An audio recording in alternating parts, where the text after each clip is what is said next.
সূরা ফুরকানের কত নম্বর আয়াত? 63 নং আয়াত থেকে 77 নং আয়াত পর্যন্ত আপনাদের সামনে আমি তিলাওয়াত করেছি। সূরা ফুরকান পবিত্র কোরআনের 25 নং সূরা। এই সূরার নামকরণ করা হয়েছে প্রথম আয়াত থেকেই, যে নাজ্জালাল ফুরকান, এই প্রথম আয়াত থেকে এই শব্দ থেকে নামকরণ করা হয়েছে। একটি সূরার নামকরণ করা হয় দুইটি দৃষ্টিকোণ থেকে। প্রত্যেক দার্সে আমরা এটা বলি, আপনারা হয়তো জানেন, যারা জানেন না তারা জানা রাখবেন, একটি সূরার নামকরণ করা হয় দুইটি দৃষ্টিকোণ থেকে। দুইটি দৃষ্টিকোণের যে কোনো একটা গ্রহণ করা হয় এবং সূরার নামকরণ করা হয়। একটা দৃষ্টিকোণ হচ্ছে যে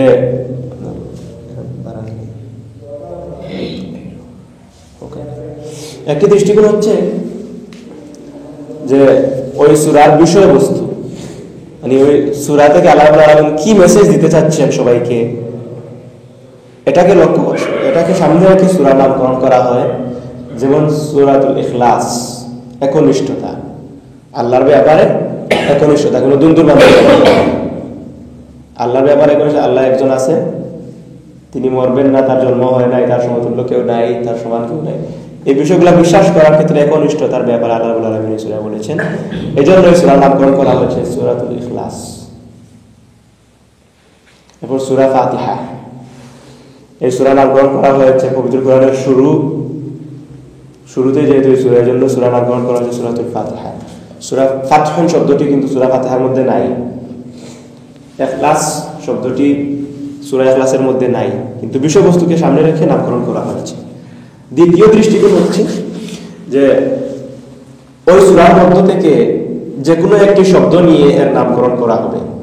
যেমন সূরাতুল বাকারা, বাকারা শব্দটি সূরা বাকারার মধ্যে আছে, কিন্তু গোটা সূরা কিন্তু বাকারার অর্থ গাভী, গোটা সূরা কিন্তু গাভী নিয়ে আলোচনা করা হয় নাই। বুঝতে পারছেন? একটি শব্দ থেকে নামকরণ করা হয়েছে, বাছাই করে নামকরণ করা হয়েছে। ঠিক একইভাবে সূরাতুল ফুরকান, এই সূরাটিও সূরার মধ্য থেকে একটি শব্দ নিয়ে নামকরণ করা হয়েছে ফুরকান। ফুরকান শব্দের অর্থ হচ্ছে দুটি জিনিসের মধ্যে পার্থক্যকারী। মূলত ফুরকান হচ্ছে, এখানে কুরআনকে বলা হচ্ছে ফুরকান, যে সত্য এবং মিথ্যার পার্থক্যকারী হচ্ছে কি? আল কোরআন। এই সূরাটি মাক্কি সূরা, অবতীর্ণের সময়কাল হচ্ছে, বলা হয় যে মাক্কি জীবনের মধ্যবর্তী সময়ে, মাক্কি জীবনের মধ্যবর্তী সময়ে এই সূরাটি নাজিল হয়েছে। এবং এই সূরার বিষয়বস্তু হচ্ছে যে শেষের দিকে আমি যে আয়াতগুলো তিলাওয়াত করলাম সেগুলো হচ্ছে সূরা মুমিনুনের সাথে অনেকটা মিল। যে মুমিনদের গুণাবলী সম্পর্কে আলোচনা করা হয়েছে। এর আগে যে কাফিরদের শাস্তির ব্যাপারে, যারা ইসলামকে অস্বীকার করতেছিল, মুহাম্মদ সাল্লাল্লাহু আলাইহি ওয়াসাল্লামকে অস্বীকার করতেছিল, তাদের ব্যাপারে কিছু আলোচনা করা হয়েছে। শেষের দিকে মুমিনদের গুণাবলী সম্পর্কে আলোচনা করা হয়েছে। আমি আয়াতগুলো বাংলা অনুবাদ করে নেই, এরপর আমরা পয়েন্ট ভিত্তিক কিছু আলোচনা করব এবং এখান থেকে আমরা কিছু শিক্ষা অর্জন করার চেষ্টা করব ইনশাআল্লাহ। বলা হচ্ছে, আর রহমানের বান্দা তারাই যারা জমিনে নম্রভাবে চলাফেরা করে, আর অজ্ঞ লোকেরা তাদেরকে সম্বোধন করলে তারা বলে শান্তি, আমরা বিতর্কে লিপ্ত হতে চাই না। আর তারা রাত কাটায় তাদের প্রতিপালকের উদ্দেশ্যে সাজদায় অবনত ও দণ্ডমান অবস্থায়। আর তারা বলে, হে আমাদের প্রতিপালক, তুমি আমাদের থেকে জাহান্নামের শাস্তি দূর করো, তার শাস্তি তো ভয়াবহ বিপদ। তা আবাসস্থল আর অবস্থান নেয়ার জায়গা হিসেবে কতই না নিকৃষ্ট। আর যখন তারা ব্যয় করে তখন অপব্যয় করে না, আর কৃপণতাও করে না, এ দুয়ের মধ্যবর্তী পন্থা গ্রহণ করে। তারা আল্লাহর সাথে অন্য কোনো ইলাহকে ডাকে না, আর যথার্থতা ব্যতীত কোনো প্রাণ হত্যা করে না যা আল্লাহ নিষিদ্ধ করেছেন, আর তারা ব্যভিচার করে না। আর যে এগুলো করে সে শাস্তির সাক্ষাৎ লাভ করবে। কিয়ামতের দিন তার শাস্তি দ্বিগুণ করা হবে আর সে সেখানে লাঞ্ছিত হয়ে চিরবাস করবে। তবে তারা নয় যারা তাওবাহ করবে, ঈমান আনবে আর সৎ কাজ করবে। আল্লাহ এদের পাপগুলোকে পুণ্যে পরিবর্তিত করে দেবেন। আল্লাহ বড়ই ক্ষমাশীল, বড়ই দয়ালু। আর যে ব্যক্তি তাওবাহ করে আর সৎ কাজ করে সে আল্লাহর দিকে প্রত্যাবর্তন করে, পূর্ণ প্রত্যাবর্তন। আর যারা মিথ্যে সাক্ষ্য দেয় না আর বেহুদা কর্মকাণ্ডের পাশ দিয়ে অতিক্রম করলে সসম্মানে পাশ কাটিয়ে চলে যায়, আর তাদেরকে তাদের প্রতিপালকের আয়াত স্মরণ করিয়ে দেয়া হলে তারা তার প্রতি বধির ও অন্ধের ন্যায় আচরণ করে না।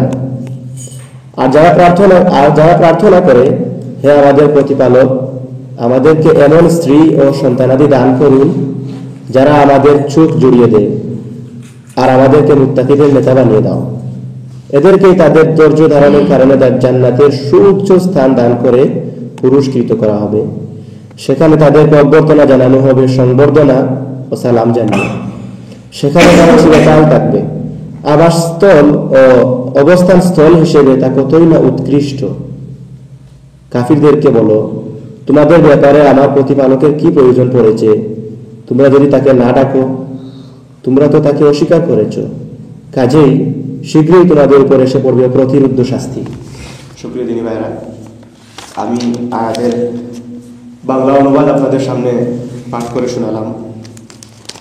আমি এই আয়াতগুলো থেকে কিছু পয়েন্ট আলাদা করছি, এই পয়েন্টগুলো আলোকে আপনাদের সামনে কথা বলবো। এখানে ওয়াহিবাতুর রহমান, যে রহমান পরম করুণাময়, দয়ালু, অর্থাৎ আল্লাহর বান্দাদের বৈশিষ্ট্য সম্পর্কে এই কয়েকটি আয়াতে আলোচনা করা হয়েছে। আল্লাহ রাব্বুল আলামিন তার বান্দাদের বৈশিষ্ট্য কোন ধরনের হওয়া উচিত এই বৈশিষ্ট্যগুলো নিয়ে আল্লাহ রাব্বুল আলামিন আলোচনা করেছেন। আমরা সবাই জান্নাতে যেতে চাই না জাহান্নামে যেতে চাই? জান্নাতে যেতে চাই। আপনারা আমার সাথে কথা বলবেন শেষ পর্যন্ত এবং মনোযোগ শুনবেন। কথা শুনে হয়তো আপনারা বুঝতে পারতেছেন আমার একটু সর্দি হয়ে গেছে আর কি, ঠান্ডা লাগার কারণে। তাই আপনারা সহযোগিতা করলে আমার কম কথা বলা লাগবে আর কি, সহজ। আপনাদের দায়িত্বশীলটা খুব রিকোয়েস্ট করেছেন, এই জন্য আপনাদের সামনে এসে উপস্থিত হয়েছি। তার মানে এই নয় যে আমার ইচ্ছা ছিল না, ইচ্ছা না থাকলে আসতাম না, খুব ইচ্ছা হয়েছে এই জন্য এসেছি। কারণ এখানে আসলে তো সওয়াব পাওয়া যাবে। সওয়াবের ক্ষেত্রে কেউ পিছনে থাকতে চায়? আল্লাহ রাব্বুল আলামিন বলেছেন সারিউ ইলা মাগফিরাতিন মির রাব্বিকুম, দৌড়াও আল্লাহর তোমার রবের মাগফিরাতের দিকে, তোমার রবের ক্ষমার দিকে তুমি দৌড়াও, দ্রুত গতিতে অগ্রসর হও। ওয়া জান্নাতিন আরদুহাস সামাওয়াতি ওয়াল আরদ, সেই জান্নাতের দিকে যে জান্নাত আকাশ জমিনের সমতুল্য, এর চেয়ে অনেক বড়, সেই জান্নাতের দিকে দ্রুত গতিতে দৌড়াও। সুতরাং এরকম একটি প্রোগ্রামে আসা সওয়াব হবে না? আর সওয়াব হলে জান্নাতের দিকে আমরা অগ্রসর হব না পিছনে যাব? অগ্রসর হব। আবার যদি কোরআন থেকে কিছু আলোচনা করা হয়, কিছু শোনা হয়, কিছু ভালো গুণ অর্জন করার চেষ্টা করা হয়, তাহলে আল্লাহ রাব্বুল আলামিনের ক্ষমা পাওয়া যাবে না? পাওয়া যাবে। সুতরাং এই ধরনের কাজে আমরা পিছনে থাকবো কেন? আমরা কিন্তু অনেকেই পিছনে দেরি করে আসছি, কিন্তু আমি খেয়াল করেছি এই ধরনের কাজে কিন্তু অগ্রণী ভূমিকা পালন করার জন্য আল্লাহ রাব্বুল আলামিন বলছেন। এখানে একটি আয়াত আছে আমি বলবো। সুতরাং আজকে নয়, শুধু জীবনের মৃত্যুর আগ পর্যন্ত যে কোনো জায়গায়, যে কোনো মুহূর্তে, যে কোনো সময়ে যদি এমন কোনো কাজের প্রতি আমাদেরকে আহ্বান করা হয় যেই কাজে গেলে দেখা যায় আল্লাহ রাব্বুল আলামিনের ক্ষমা পাওয়া যাবে, জান্নাত উপযোগী মানুষ হিসেবে নিজেকে গঠন করার জন্য কিছু জিনিস পাওয়া যাবে, সেখানে গেলে সেখানে আমাকে আগে যাওয়া উচিত। বুঝা গেছে? আমরা আজকে কোন ধরনের প্রোগ্রামে আসছি? প্রোগ্রামের নাম কি? সভ্যেদারি। সভ্যেদারি বুঝেন সবাই? সভ্যেদারি কিন্তু অনেকের কাছে কিন্তু খুব ভয়ঙ্কর একটা শব্দ, ভয়ঙ্কর। আপনাদের কাছে সভ্যেদারি শুনতে ভয়ঙ্কর মনে হয়? সভ্যেদারির অর্থ হচ্ছে রাত্রি জাগরণ করে ইবাদত করা। বুঝতে পারছেন? এখন তো প্রশ্ন করতে পারেন যে আসলাম রাত্রি জাগরণ করে ইবাদত করার জন্য, এখন এসে দেখি বক্তৃতা চলতেছে। প্রশ্ন আছে এখানে যে কোরআনের কথা বলা হচ্ছে এটা ইবাদত না ইবাদতের ভিতরে পড়ে? অবশ্যই। ব্যাপারে কিন্তু আরেকটা ঘটনা আছে, বলবো। সভ্যেদারি ইসলামী ছাত্র শিবিরের একটি মূল প্রোগ্রাম। ইসলামী ছাত্র শিবিরের দায়িত্বশীল জনশক্তিদের মানকে ডেভেলপ করার জন্য, আল্লাহর নৈকট্যে নিয়ে যাওয়ার জন্য একটি অন্যতম প্রোগ্রাম। আর এই প্রোগ্রামকে অন্যরা ভয় পায়, ভয়ঙ্কর মনে করে। এটা আপনারা শুনলেই বুঝবেন। ইসলামী ছাত্র শিবিরের সাবেক কেন্দ্রীয় সভাপতি, অনেকেই হয়তো এই বক্তব্যটা শুনেছেন, উনি তার অভিজ্ঞতা শেয়ার করেছেন একটি বক্তৃতায়। আমাদের কাছে ভিডিও আছে বা অডিও বক্তব্য আমরা শুনেছি। শিক্ষা সফরে কারা কারা গেছেন? শিক্ষা সফরে কিন্তু শেষের দিকে ভিডিও বক্তৃতাটা কিন্তু আমরা ছেড়েছিলাম, শুনেছেন হয়তো। তো উনি যখন রাজশাহী বিশ্ববিদ্যালয়ে ছিলেন, রাজশাহী বিশ্ববিদ্যালয় শাখা ইসলামী ছাত্র শিবির একটি সভ্যদারির আয়োজন করেছিল, অর্থাৎ এরকম একটি প্রোগ্রামের আয়োজন করেছিল। প্রশাসনের কাছে মেসেজ গেছে যে ইসলামী ছাত্র শিবির রাত্রে গোপন বৈঠক করবে। ইসলামী ছাত্র শিবির রাত্রে গোপন বৈঠক করবে, খুব রাত্রিতে, গভীর রাত্রিতে, যাতে কেউ টের না পায়। প্রশাসন ভাবছে তো ঠিক আছে, তাদের ইনফরমেশন পাইছে, তাদের তো গ্রেফতার করে নিয়ে আসবো সবাইকে, পথ বেড়ে যাবে। আসছে ইসলামী ছাত্র শিবিরের ভার্সিটির ছাত্ররা, যাদের সহপাঠীরা ইসলামী আন্দোলনের সংস্পর্শ না পাওয়ার কারণে ধ্বংসের অতল গহ্বরে চলে গিয়েছে, অশ্লীলতার সীমানা ছাড়িয়ে গিয়েছে, নেশাগ্রস্ত হয়ে নিজের জীবনকে ধ্বংসের দিকে ঠেলে দিচ্ছে, যাদের সাথীরা, তার মধ্য থেকে কিছু ছাত্র শিবির মেসেজ পেয়েছে। ইসলামী ছাত্র শিবিরের পক্ষ থেকে ইসলামের আহ্বান যাদের কানে পৌঁছেছে এবং যারা গ্রহণ করেছে, যারা নিজেদেরকে আল্লাহ সন্তুষ্ট বাজন একজন বান্দা হিসাবে উপস্থাপন করতে চায় আল্লাহ রাব্বুল আলামিনের সামনে, এরকম কয়েকজন ছাত্রদেরকে নিয়ে আজকে আমরা যেরকম উপস্থিত হয়েছি। এই পাড়ায় শুধু আপনারা আছেন, এই পাড়ায় স্কুল ছাত্র, কলেজ ছাত্র, ভার্সিটি ছাত্র শুধু আপনারা, শত শত ছাত্র আছে, কিন্তু সবাই কিন্তু এরকম একটি প্রোগ্রামে আসার সুযোগ পায় নাই, আসতে চাইলেও আসার সুযোগ নেই। কিন্তু আল্লাহ রাব্বুল আলামিন আমাদেরকে এই ধরনের একটি প্রোগ্রামে এসে উপস্থিত হওয়ার তৌফিক দান করেছেন। তখন ওই রাজশাহী বিশ্ববিদ্যালয়ে এরকম কিছু ছাত্র, শত শত ছাত্র, হাজার হাজার ছাত্রের মধ্য থেকে যারা নিজেদেরকে জান্নাত উপযোগী মানুষ হিসেবে গঠন করতে চায়, আল্লাহর নৈকট্য লাভ করতে চায়, তারা এসে সভ্যদারি প্রোগ্রামে উপস্থিত হয়েছে। ভিতরে সভ্যদারি প্রোগ্রামে লাইট অফ করে দোয়া চলতেছে। দোয়া তো স্বাভাবিক, কান্নাকাটি হবে, নিজের সারা জীবন যে গুনাহ করছে সবাই গুনার জন্য আল্লাহ রাব্বুল আলামিনের নিকট মাফ চাইতেছে, কান্নাকাটি করতেছে, নিজের মা বাবার জন্য দোয়া করতেছে, ভাই বোনের জন্য দোয়া করতেছে, আত্মীয় স্বজনের জন্য দোয়া করতেছে, সমাজের জন্য দোয়া করতেছে, কান্নাকাটি করতেছে। ওই সময় পুলিশ আসছে, এসে বাইরে থেকে শুনছে, লাইট অফ তো, বাইরে থেকে শুনছে যে ভিতরে কান্নাকাটির আওয়াজ। তো একজন তার অফিসারকে বলতেছে, স্যার খবরটা সঠিক? মাসুদ ভাই এরকমই বলছিলেন যে আমরা যে ইনফরমেশন পেয়ে এখানে এসেছি, ইনফরমেশনটা সঠিক। শিবিরে গোপন বৈঠক চলতেছে, তারা অস্ত্রের ট্রেনিং দিচ্ছে, এর ফাঁকে হয়তো অস্ত্রের ট্রেনিং দিতে গিয়ে একজনের অস্ত্রের আঘাত আর একজনের উপর পড়ে গিয়ে মারা গেছে, এই জন্য কাঁদতেছে, বুঝতে পারছেন? তখন ভিতরে ঢুকে লাইট দেওয়া হলো, দেখা গেল সবাই দোয়া করতেছে, এখানে তো কোনো অস্ত্রের ট্রেনিং হচ্ছে না, কোনো অশ্লীলতাও চলতেছে না।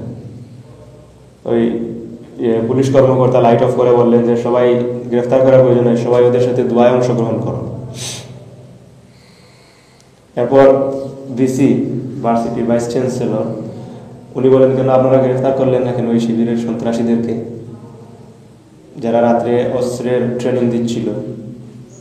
ওই পুলিশের কর্মকর্তা বলছিলেন যে আমার আফসোস যে ওই ছেলেদের মধ্যে আমার ছেলেটাও যদি থাকতো তাইলে কতই না ভালো ছিল।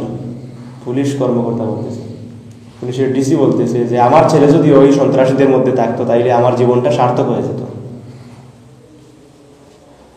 ওই ডিসি ভাইস চ্যান্সেলরকে বলে আসছিলেন যে আপনি আর কিচ্ছু লাগবে না, ওই ছেলেদের হাতে, ইসলামী ছাত্র শিবিরের ওই তথাকথিত সন্ত্রাসীদের হাতে আপনার গোটা ভার্সিটিটা তুলে দেন, তাদের দায়িত্বে দিয়ে দেন ভার্সিটিটা, জীবনে আপনার ভার্সিটিতে কোনো অন্যায় কাজ হবে না। এই ধরনের মানুষ তৈরি করে ইসলামী ছাত্র শিবির, এবং এই ধরনের মানুষদেরকে নিয়েই কিন্তু আমরা সভ্যদারি প্রোগ্রাম করি, এবং এখান থেকে আমরা এই ধরনের মানুষ নিজেকে গঠন করার অনুপ্রেরণা নিয়ে যাই। আল্লাহ রাব্বুল আলামিন বলছেন ওয়া ইবাদুর রহমান, দুনিয়া খুব আসতে যে রহমানের বান্দাদের বৈশিষ্ট্য হচ্ছে ইয়ামশুনা আলাল আরদি হাওনা, যে তারা কি করে জমিনে দম্ভ করে অহংকার করে জমিনে চলাফেরা করে না। রহমানের বান্দাদের প্রথম বৈশিষ্ট্য কি? প্রথম বৈশিষ্ট্য আমার সাথে একটু কথা বলবেন, মুখস্থ করার প্রয়োজন নেই, জাস্ট কথা বলবেন যাতে বুঝতে পারেন। রহমানের বান্দাদের প্রথম বৈশিষ্ট্য হচ্ছে তারা অহংকার করে জমিনে চলাফেরা করে না। এই অহংকার করার ব্যাখ্যার ব্যাপারে হাদিসে এসেছে যে অহংকার মানে এই না যে আপনি খুব অহংকার করবেন, এর জন্য আপনি খুব রুগ্ন অবস্থায় চলাফেরা করবেন রাস্তা দিয়ে, দম্ভ করে আপনি চলাফেরা করবেন, এই জন্য আপনি দৃষ্টি নিচের দিকে দিয়ে খুব অসুস্থ অসুস্থ মনে হয় এরকম চলাফেরা করবেন, এটা না। অহংকার মানে হচ্ছে যে আজকে আপনি একটু নতুন কাপড় পরছেন, নতুন শার্ট, নতুন প্যান্ট, খুব সুন্দর করে রাস্তা দিয়ে হাঁটছেন যাতে সবাই আমাকে দেখে আমার নতুন কাপড় খুব সুন্দর, ঠিক না? বা আপনি রাস্তায় এমনভাবে চলাফেরা করেন আপনি অন্য সবাইকে আপনার থেকে ছোট মনে করেন, সবাই মনে করে এগুলো আমার সমপর্যায়ে রইল, এগুলো তো আমার পাশেই আসতে পারবে। তাদের স্ট্যাটাস কোথায় আর আমার স্ট্যাটাস কোথায়? সে থাকে কলোনিতে আর আমি থাকি বিল্ডিং এর 5 তলায়। এটা হচ্ছে অহংকার। আবার হাদিসে এসেছে একজন সাহাবী, যুবক সাহাবী এই আয়াতকে অনুসরণ করতে গিয়ে খুব মানে নম্রভাবে চলাফেরা করছেন, একজন এটো সেটো হয়ে নিচের দিকে তাকিয়ে, দেখে মনে হচ্ছে উনি একজন অসুস্থ ব্যক্তি। হযরত ওমর রাদিয়াল্লাহু তাআলা আনহু উনাকে বললেন যে তুমি কি অসুস্থ? তিনি বললেন না, আমি অসুস্থ না। একথা বলার পর ওমর রাদিয়াল্লাহু তাআলা আনহু ওনার হাতের লাঠিটা তার দিকে তাক করে বললেন যে তুমি এবার হাঁটতেছো, সুন্দর করে হাঁটো। অহংকার করে আপনি, এর মানে এটা নয় যে এভাবে বলা হয়েছে যে কোনো মুমিন ব্যক্তি যদি রাস্তা দিয়ে হাঁটে আর ওই পাশ থেকে যদি কোনো মানে কাফির বা ইসলামের শত্রু যদি রাস্তা দিয়ে হাঁটে তাহলে তুমি সোজা চলবা। রাস্তা যদি ছোট হয় একজন চলাফেরা করতে পারবে এরকম রাস্তা হয়, তুমি তোমার সোজা চলবা। সে রাস্তা থেকে নেমে অন্য পাশ দিয়ে যাবে, এটা কিন্তু অহংকার হবে না, এটা সম্মান নয়। কিন্তু এটা সে কাফির, সে ইসলামের শত্রু, এই জন্য বলা হচ্ছে। কিন্তু আপনি যদি এটা বলে যে আমার বংশ চৌধুরী বংশ, সে হচ্ছে কিরান বংশ, আমি রাস্তা দিয়ে আবার নামবো না, রাস্তা থেকে নামবো না, সে রাস্তা দিয়ে নেমে অন্য পাশ দিয়ে যান, এরকম হইলে কিন্তু আপনি অহংকার প্রদর্শন করছেন। অহংকার হচ্ছে পায়ের টাকুর উপর প্যান্ট পরা ওয়াজিব, ফরজের সমতুল্য। আপনি বলেন যে প্যান্ট তো টাকুর উপর তুললে কিরকম লাগে, সুন্দর লাগে না, ঠিক না? নায়করা তো দেখি টাকুর নিচে পরে খুব সুন্দর করে একদম যেদিকে যায় সেদিকে আর ঝাড়ু দেওয়া লাগবে না, এরকম পরিষ্কার করে যায়। তো টাকুর উপর প্যান্ট পরলে তো সুন্দর লাগবে না, সুতরাং টাকুর নিচে নামাইয়া দিলেন আপনি, এটা হচ্ছে আপনি অহংকার করলেন। এই অহংকারের কারণে হাদিসে এসেছে যে অহংকার বশত তার কাপড় ঝুলিয়ে দিল, টাকুর নিচে নামিয়ে দিল, আল্লাহ রাব্বুল আলামিন কিয়ামতের দিন তার দিকে তাকাবেন, এত রাগান্বিত হবেন আল্লাহ রাব্বুল আলামিন ব্যক্তির উপর, তার দিকে তাকাবেন। অহংকার কার চাদর? হাদিসে এসেছে অহংকার হচ্ছে, হাদিসে কুদসিতে এসেছে আল্লাহ রাব্বুল আলামিন বলেছেন অহংকার হচ্ছে আমার চাদর, এই চাদরকে নিয়ে কেউ টানাটানি করবে, বুঝা গেছে? সুতরাং আমাদেরকে প্রথম বৈশিষ্ট্য হচ্ছে আমরা অহংকার বশত জমিনে চলাফেরা করব, খুব নম্রভাবে, সুন্দর, ভদ্র, শালীন ভাবে আমরা জমিনে চলি। وَإِذَا خَاطَبَهُمُ الْجَاهِلُونَ قَالُوا سَلَامًا। এরপর দ্বিতীয় বৈশিষ্ট্য হচ্ছে যখন কোনো মূর্খ ব্যক্তির সাথে মুমিনদের সাক্ষাৎ হয় তখন তারা সালাম বলে এখান থেকে চলে আসে, কালু সালামা, সালাম বলে এখান থেকে চলে আসে। এই মূর্খের অর্থ মূর্খ নয়, কিন্তু আমরা মূর্খ বলতে কি বুঝি? ফাইভও পাস করতে পারে নাই, জীবনে স্কুলের বারান্দায় যায় নাই, এরকম ব্যক্তিকে আমরা মূর্খ বলি, ঠিক না? কিন্তু এই আয়াতের যে মূর্খ বলা হচ্ছে, এই মূর্খরা কিন্তু অনেক শিক্ষিত হতে পারে, কিন্তু তারা কোরআনের জ্ঞান অর্জন করতে পারে নাই, ইসলামের জ্ঞান তারা অর্জন করতে পারে নাই, পরকালের ভয় তাদের ভিতরে নাই, ইমান তাদের ভিতরে নাই, এদেরকে এখানে মূর্খ বলা হচ্ছে। এরকম ব্যক্তিদের সাথে যখন কোনো কথাবার্তা শুরু হয়, দেখবেন আপনারা স্বাভাবিক দেখবেন কোনো ব্যক্তির সাথে কথাবার্তা শুরু হইলে, বিশেষ করে আমরা যারা ইসলামী আন্দোলন করি, এই ব্যাপারে কথাবার্তা শুরু হইলে অনেকেই কিন্তু অনেক উল্টাপাল্টা কথা বলে না, সীমানা ছাড়িয়ে যায়, গালাগালি পর্যন্ত করে, হয় না? এরকম বলা হচ্ছে রহমানের বান্দাদের বৈশিষ্ট্য হচ্ছে এই ধরনের মূর্খের সাথে যখন তর্ক শুরু হয়, তখন মুমিনরা সুন্দর করে সালাম বলে চলে আসে। সালামের আরেকটা অর্থ এখানে বলা হয়েছে শান্তি, আমরা এখানে ব্রেকেটে দেওয়া হয়েছে আমরা বিতর্কে লিপ্ত হতে চাই না। তার মানে আরেকটা অর্থ হয়তো নিতে পারবেন। হাসতেছেন কেন? কোনো সমস্যা হয়েছে? ঘুমাইতেছেন? ঠিক আছে, সামনের দিকে যে আরেকটা অর্থ হইতে পারে যে আপনি বিতর্কে যাবেন না, তার মানে তো আপনি কিছু পারেন না, এটা আবার বৈশিষ্ট্য হইল নাকি আপনার? সে বিতর্ক করতেছে, সে আপনাকে প্রশ্ন ছুটতেছে, আপনি তার সাথে কথা বলেন, ঠিক না? যেখানে বলা হচ্ছে আপনি তাদের সাথে বিতর্ক না করে চলে আসেন, কিন্তু এর আগে বলা হচ্ছে খাতাবাহুল জাহিল, মূর্খ যারা।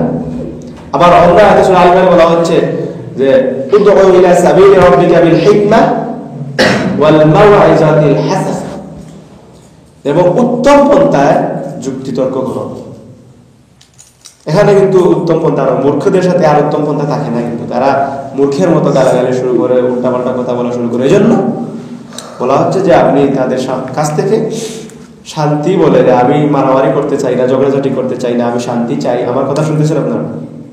আমি কিন্তু দাসের শুরুতে কিন্তু একটা আয়াত বলছি, ঠিক না? কথা শুনতে হবে, না শুনলে কিন্তু রহমত পাওয়া যাবে না। বেকার সারা টাকা কাটাইলে সব পাবেন, রহমত পাবেন। আমরাও কষ্ট করলে, আমরাও যদি রহমত না পাই, আমাদেরকে কিছু শুনাইতে না পারি, নিজেরাও যদি কিছু শুনতে না পারি, তাহলে তো লাভ নাই। কষ্ট করে লাভ আছে? সুতরাং কথা শুনতে হবে, কষ্ট হলেও কথাগুলো শুনতে হবে আল্লাহ রাব্বুল আলামিনের রহমত পাওয়ার জন্য।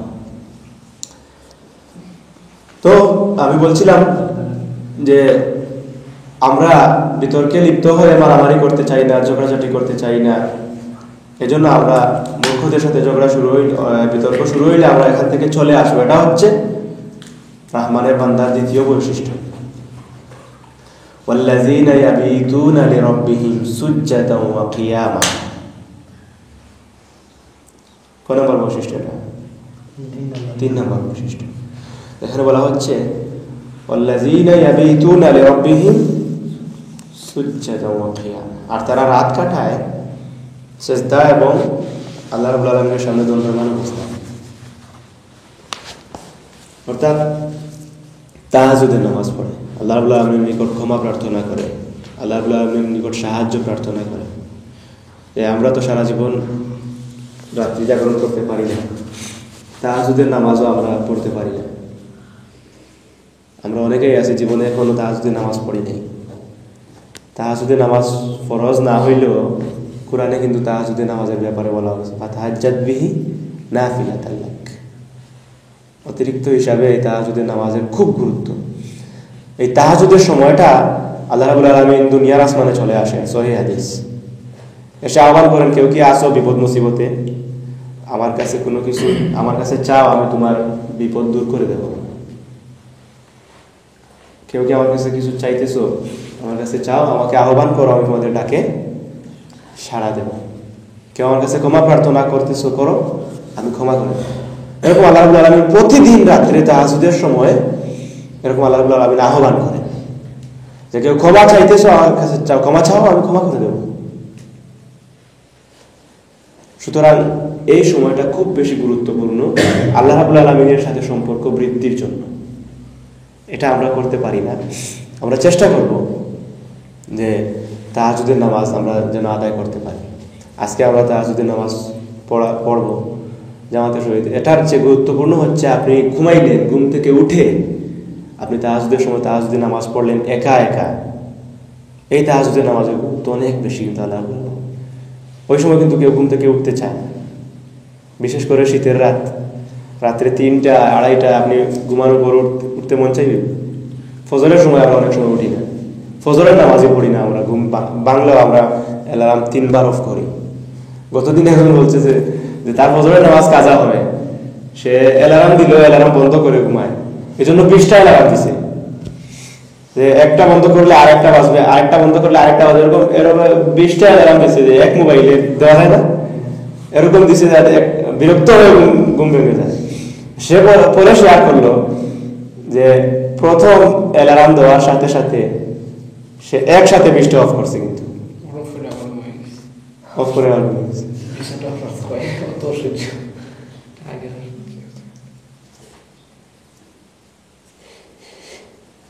সুতরাং সে বুঝেই কিন্তু অফ করছে যে একটা খুব মজার গ্রুপ, একটা অফ করলে তো আরেকটা কিছুক্ষণ পর আসবে, আরো কিছুক্ষণ পর আরেকটা আসবে। সুতরাং একসাথে সব অফ করে। শয়তান কত শ্রম ব্যয় করেছে এর পিছনে, চিন্তা করছে। আমরা ফজরের নামাজ পড়তে পারি না, তাহাজ্জুদের নামাজ তো অনেক। সুতরাং ইন্নাস সালাতা কানাত আলাল মুমিনিনা কিতাবাম মাওকুতা, যে নিশ্চয়ই যারা মুমিন তাদের জন্য নামাজের একটা নির্দিষ্ট সময় ফরজ করে দেওয়া হয়েছে। যথা সময়ে নামাজ আদায় করবে, এটা ফরজ। আপনি ফজরের নামাজ পড়লেন সকাল 10টায় উঠে, লাভ হবে না। মাঝে মধ্যে হইতে পারে আপনি অনেক কাজ করে আপনি রাত্রে 3টায় ঘুমাইছেন, ঘুম ভাঙে নাই, আপনি বুঝেনি নাই। সারা বছরে যদি একদিন হয় তাইলে হয়তো আল্লাহ ক্ষমা করে দিতে পারেন। আপনি রেগুলার যে ঘুমে আছে, আমি তো বুঝতে পারি নাই ভাই, নামাজ কাজা হয়ে গেছে, আল্লাহকে ঘুমিয়েছিলাম। কিন্তু আপনার মতো আরো অন্যান্যরা তো নামাজ নিবেন না, কেন পারবেন না আপনি? এখানে কিন্তু রহমানের বান্দার বৈশিষ্ট্য বলা হচ্ছে, তাহাজ্জুদের সময় উঠে তারা আল্লাহ রাব্বুল আলামিনের নিকট ক্ষমা প্রার্থনা করে, সেজদা দেয়, কান্নাকাটি করে। আমরা ফরজ নামাজই যথাসময় আদায় করতে পারি না। এটা আমাদের উপলব্ধির ব্যাপার, আমাদের চিন্তা করার বিষয়, আমরা কোন জায়গায় আছি। এটি হচ্ছে রহমানের বান্দার কত নম্বর বৈশিষ্ট্য? 3 নম্বর বৈশিষ্ট্য, যে তারা দণ্ডমান অবস্থায়, সেজদারত অবস্থায় তা আল্লাহর সামনে দাঁড়িয়ে থাকে। এরপর বলা হচ্ছে والذين يقولون ربنا اصرف عنا عذاب جهنم إن عذابها كان غراما, তারা দোয়া করে يقولون ربنا اصرف عنا عذاب جهنم, যে আমাদের প্রতিপালক, কে আমাদের রব, আপনি আমাদেরকে জাহান্নামের কঠিন শাস্তি থেকে রক্ষা করুন।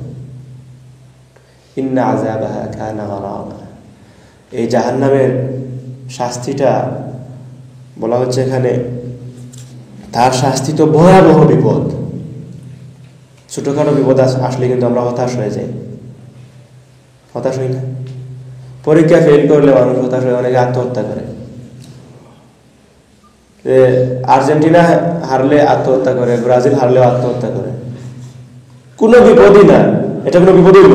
ব্রাজিল হারলে কোনো বিপদ হইল? কোনো বিপদ না। পাখি ড্রেস না দিলেও আত্মহত্যা করে, ঠিক না?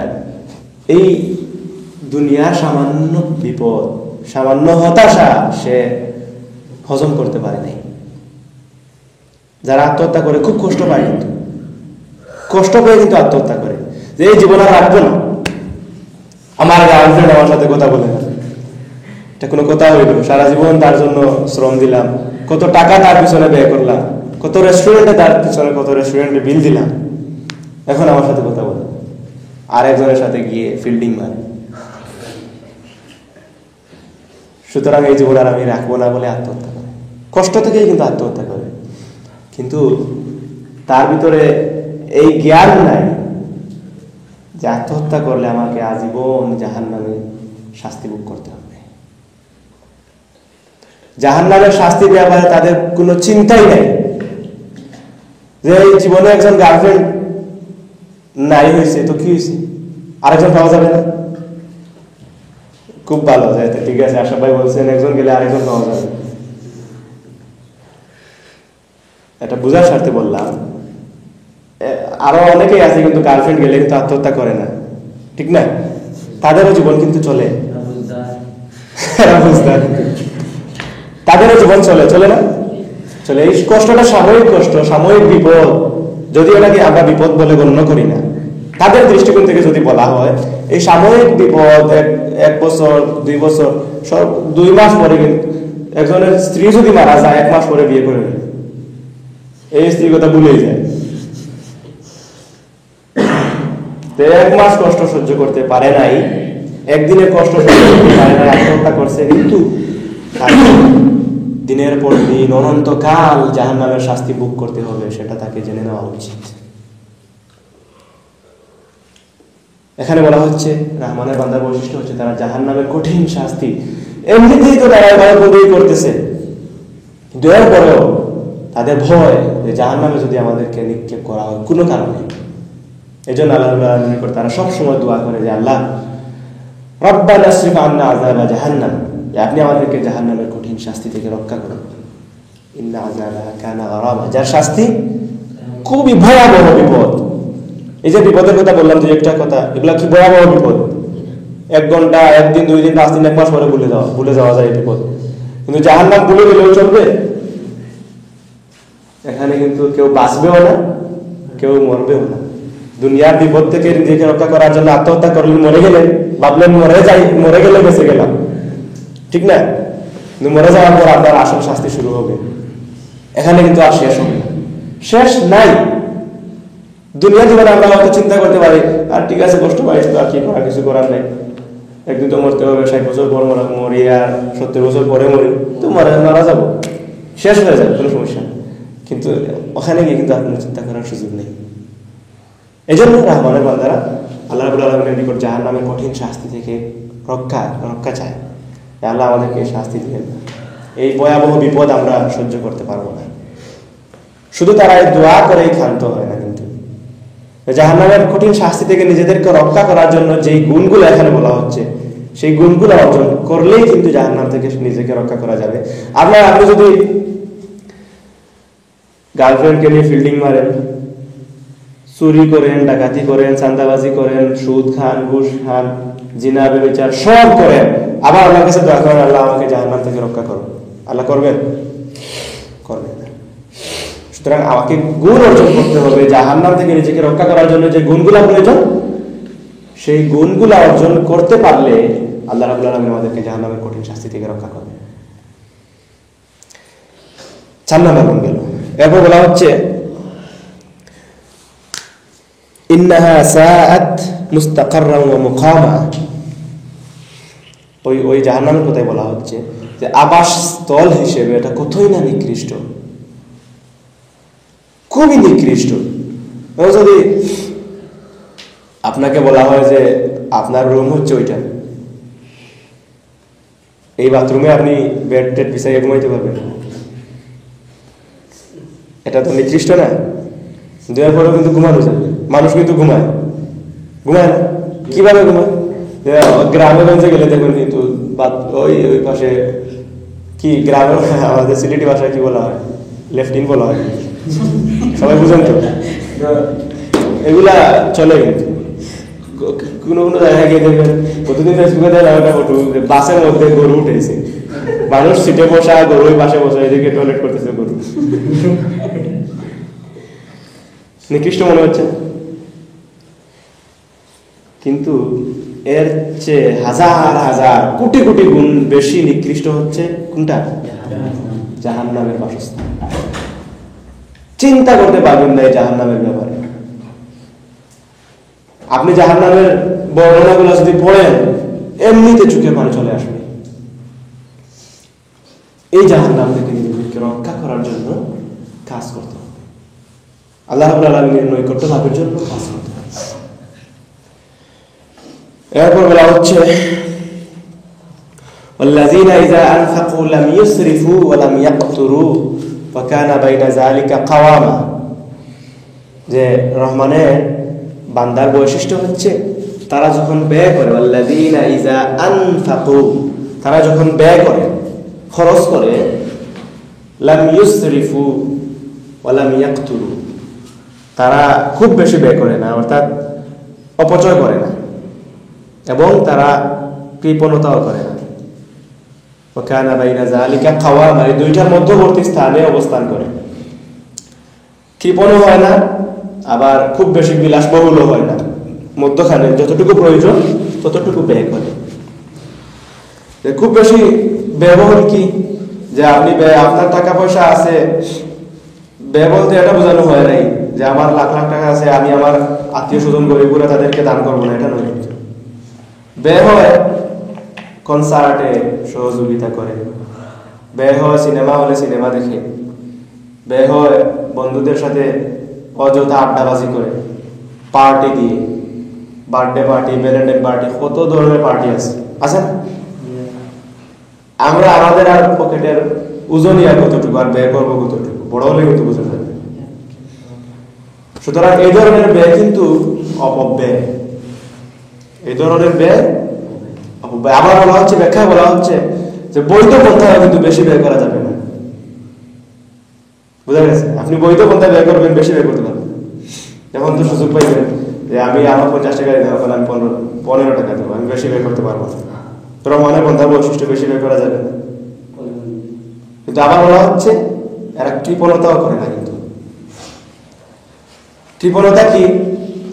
একটা ঘটনা, একটা গল্প শুনছিলাম ছোটবেলায়, যে এক কৃপণ ব্যক্তি একটা লঙ্গি কিনছে। শেষের ঘটনা হচ্ছে যে সে নদীর পাড়ে বসে ছাই, বুঝেন তো, সালি বুঝেন, এই ছাই দিয়ে দাঁত মাজতেছে আর কুলি করে পানি ফেলতেছে মুখ থেকে, আর কান্না করতেছে। আরেকজন এসে বলো, কি হয়েছে তোমার? তুমি এই ভোর বেলা দাঁত মাজতেছো আর কান্না করতেছো, কি হয়েছে তোমার, ঘটনা কি? উনি আসতেছে, ঘটনা সম্ভবত জানে। সে বলল যে আহারে আফসোস, আজকে আমার লঙ্গিটা ছাই হয়ে নদীতে ভেসে যাচ্ছে। সে নতুন লঙ্গি কিনছিল, কেনার পর লঙ্গি পড়তে পড়তে পড়তে পড়তে যখন আর পরার উপযোগী না, ছিঁড়া, এদিকে ফুল ওইদিকে ফুল, আর পরা যাচ্ছে না, ওইটাকে ছিঁড়ে এসে তার রুমাল বানাইল, মুখ টুক মুছতো, শরীর টরীর মুছতো। যখন এই অবস্থাও নাই, ছিঁড়ে টিড়ে সব শেষ হয়ে গেছে, তখন সে ওইটাকে পুড়ে ওই ছাই তৈরি করছে আর কি, দাঁত পরিষ্কার করে। এখন ছাই তৈরি করে ছাই নদীতে বসে যাচ্ছে, এটা ধরা যাবে না, এই জন্য কান্না করছে, আমার এত টাকার লঙ্গিটা চলে যাচ্ছে। কোন ধরনের কৃপণ চিন্তা করছেন? সুতরাং এই ধরনের কিন্তু কৃপণ হওয়া চলবে না। আপনি কৃপণ, তার টাকা আছে, আপনি টাকা ব্যয় করেন, আল্লাহ রাস্তায় আপনি টাকা দেওয়ার জন্য আপনাকে বলা হয় আপনি দেন না। আপনার লাখ টাকা আছে, আপনার আত্মীয়, আপনার প্রতিবেশী না খেয়ে মরতেছে, আপনি গোস্ত পোলাও খাচ্ছেন, ঘ্রাণ আপনার পাশের বাসা যাচ্ছে, তারা কিন্তু ভাত খাওয়ার মতো ভাত নাই তাদের করে। আমাদের সমাজ খুব বেশি নিষ্ঠুর। আপনি চাইলে পোলাও না খেয়ে সাদা ভাত কিন্তু খাইতে পারতেন, আপনি ওই পোলাওয়ের টাকার অর্ধেক টাকা দিয়ে কিন্তু সাদা ভাত খাওয়া যেত। আপনার চিন্তা করা উচিত ছিল যে আমার প্রতিবেশী, আমার পাশের বাসা, আমি রান্না করলে রান্নার ঘ্রাণ যার ঘরে চলে যায়, তার ঘরে খাবারের মতো এক মুষ্টি চাল নেই, সে ভাত রান্না করবে, আগুন জ্বালানোর মতো তার ঘরে কাঠ নাই,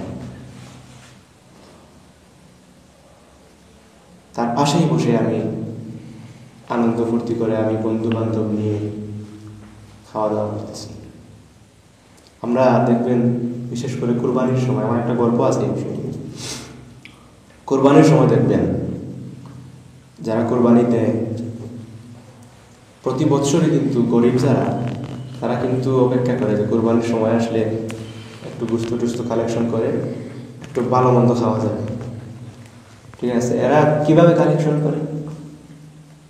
এই গেটে যায়, ওই গেটে যায়, ধাক্কা খায়, এখনো সময় আসেনি, যাও জোরে পড়ে এসে বলে না, ধাক্কা দিবে। কিন্তু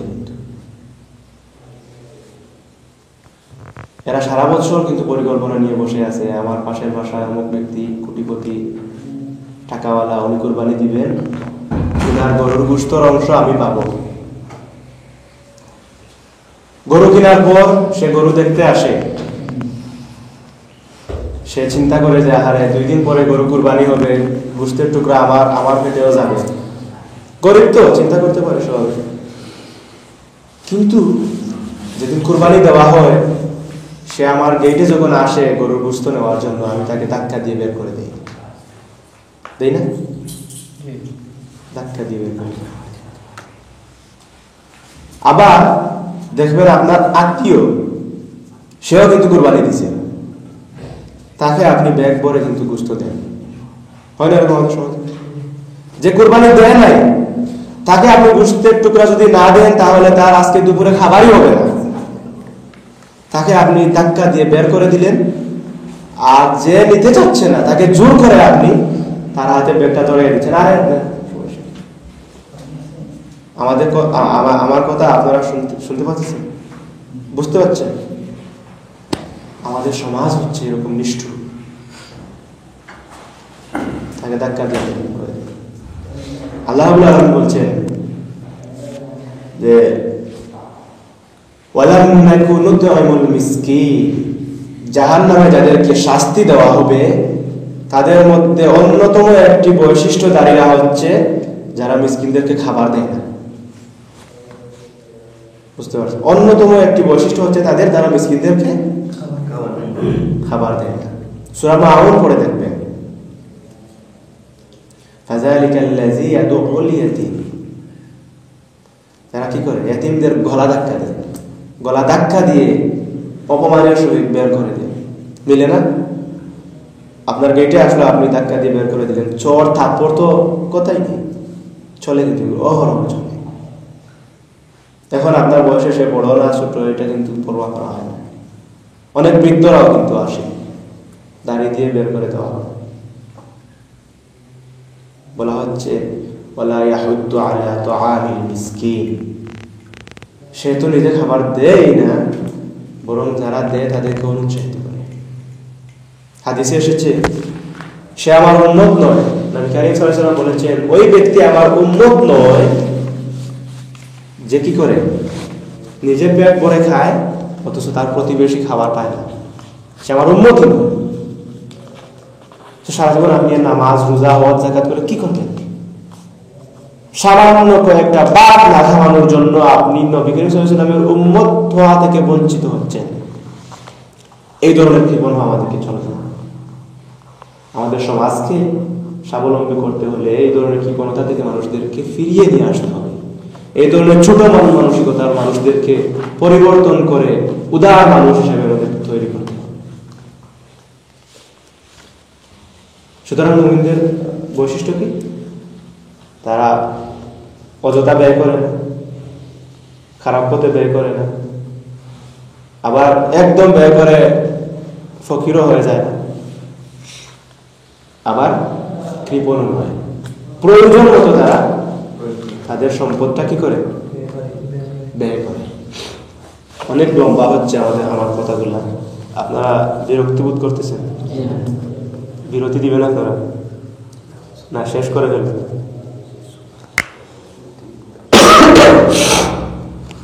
এরপর বলা হচ্ছে আপনারা বাইরে খেলেন কয়বার করে, এখানে তো ক্লাস করা লাগতেছে, নিয়ে আসেন নিজের ভিতরে। এরপর বলা হচ্ছে والذين لا يدعون مع الله إلها آخر ولا يقتلون النفس التي حرم الله إلا بالحق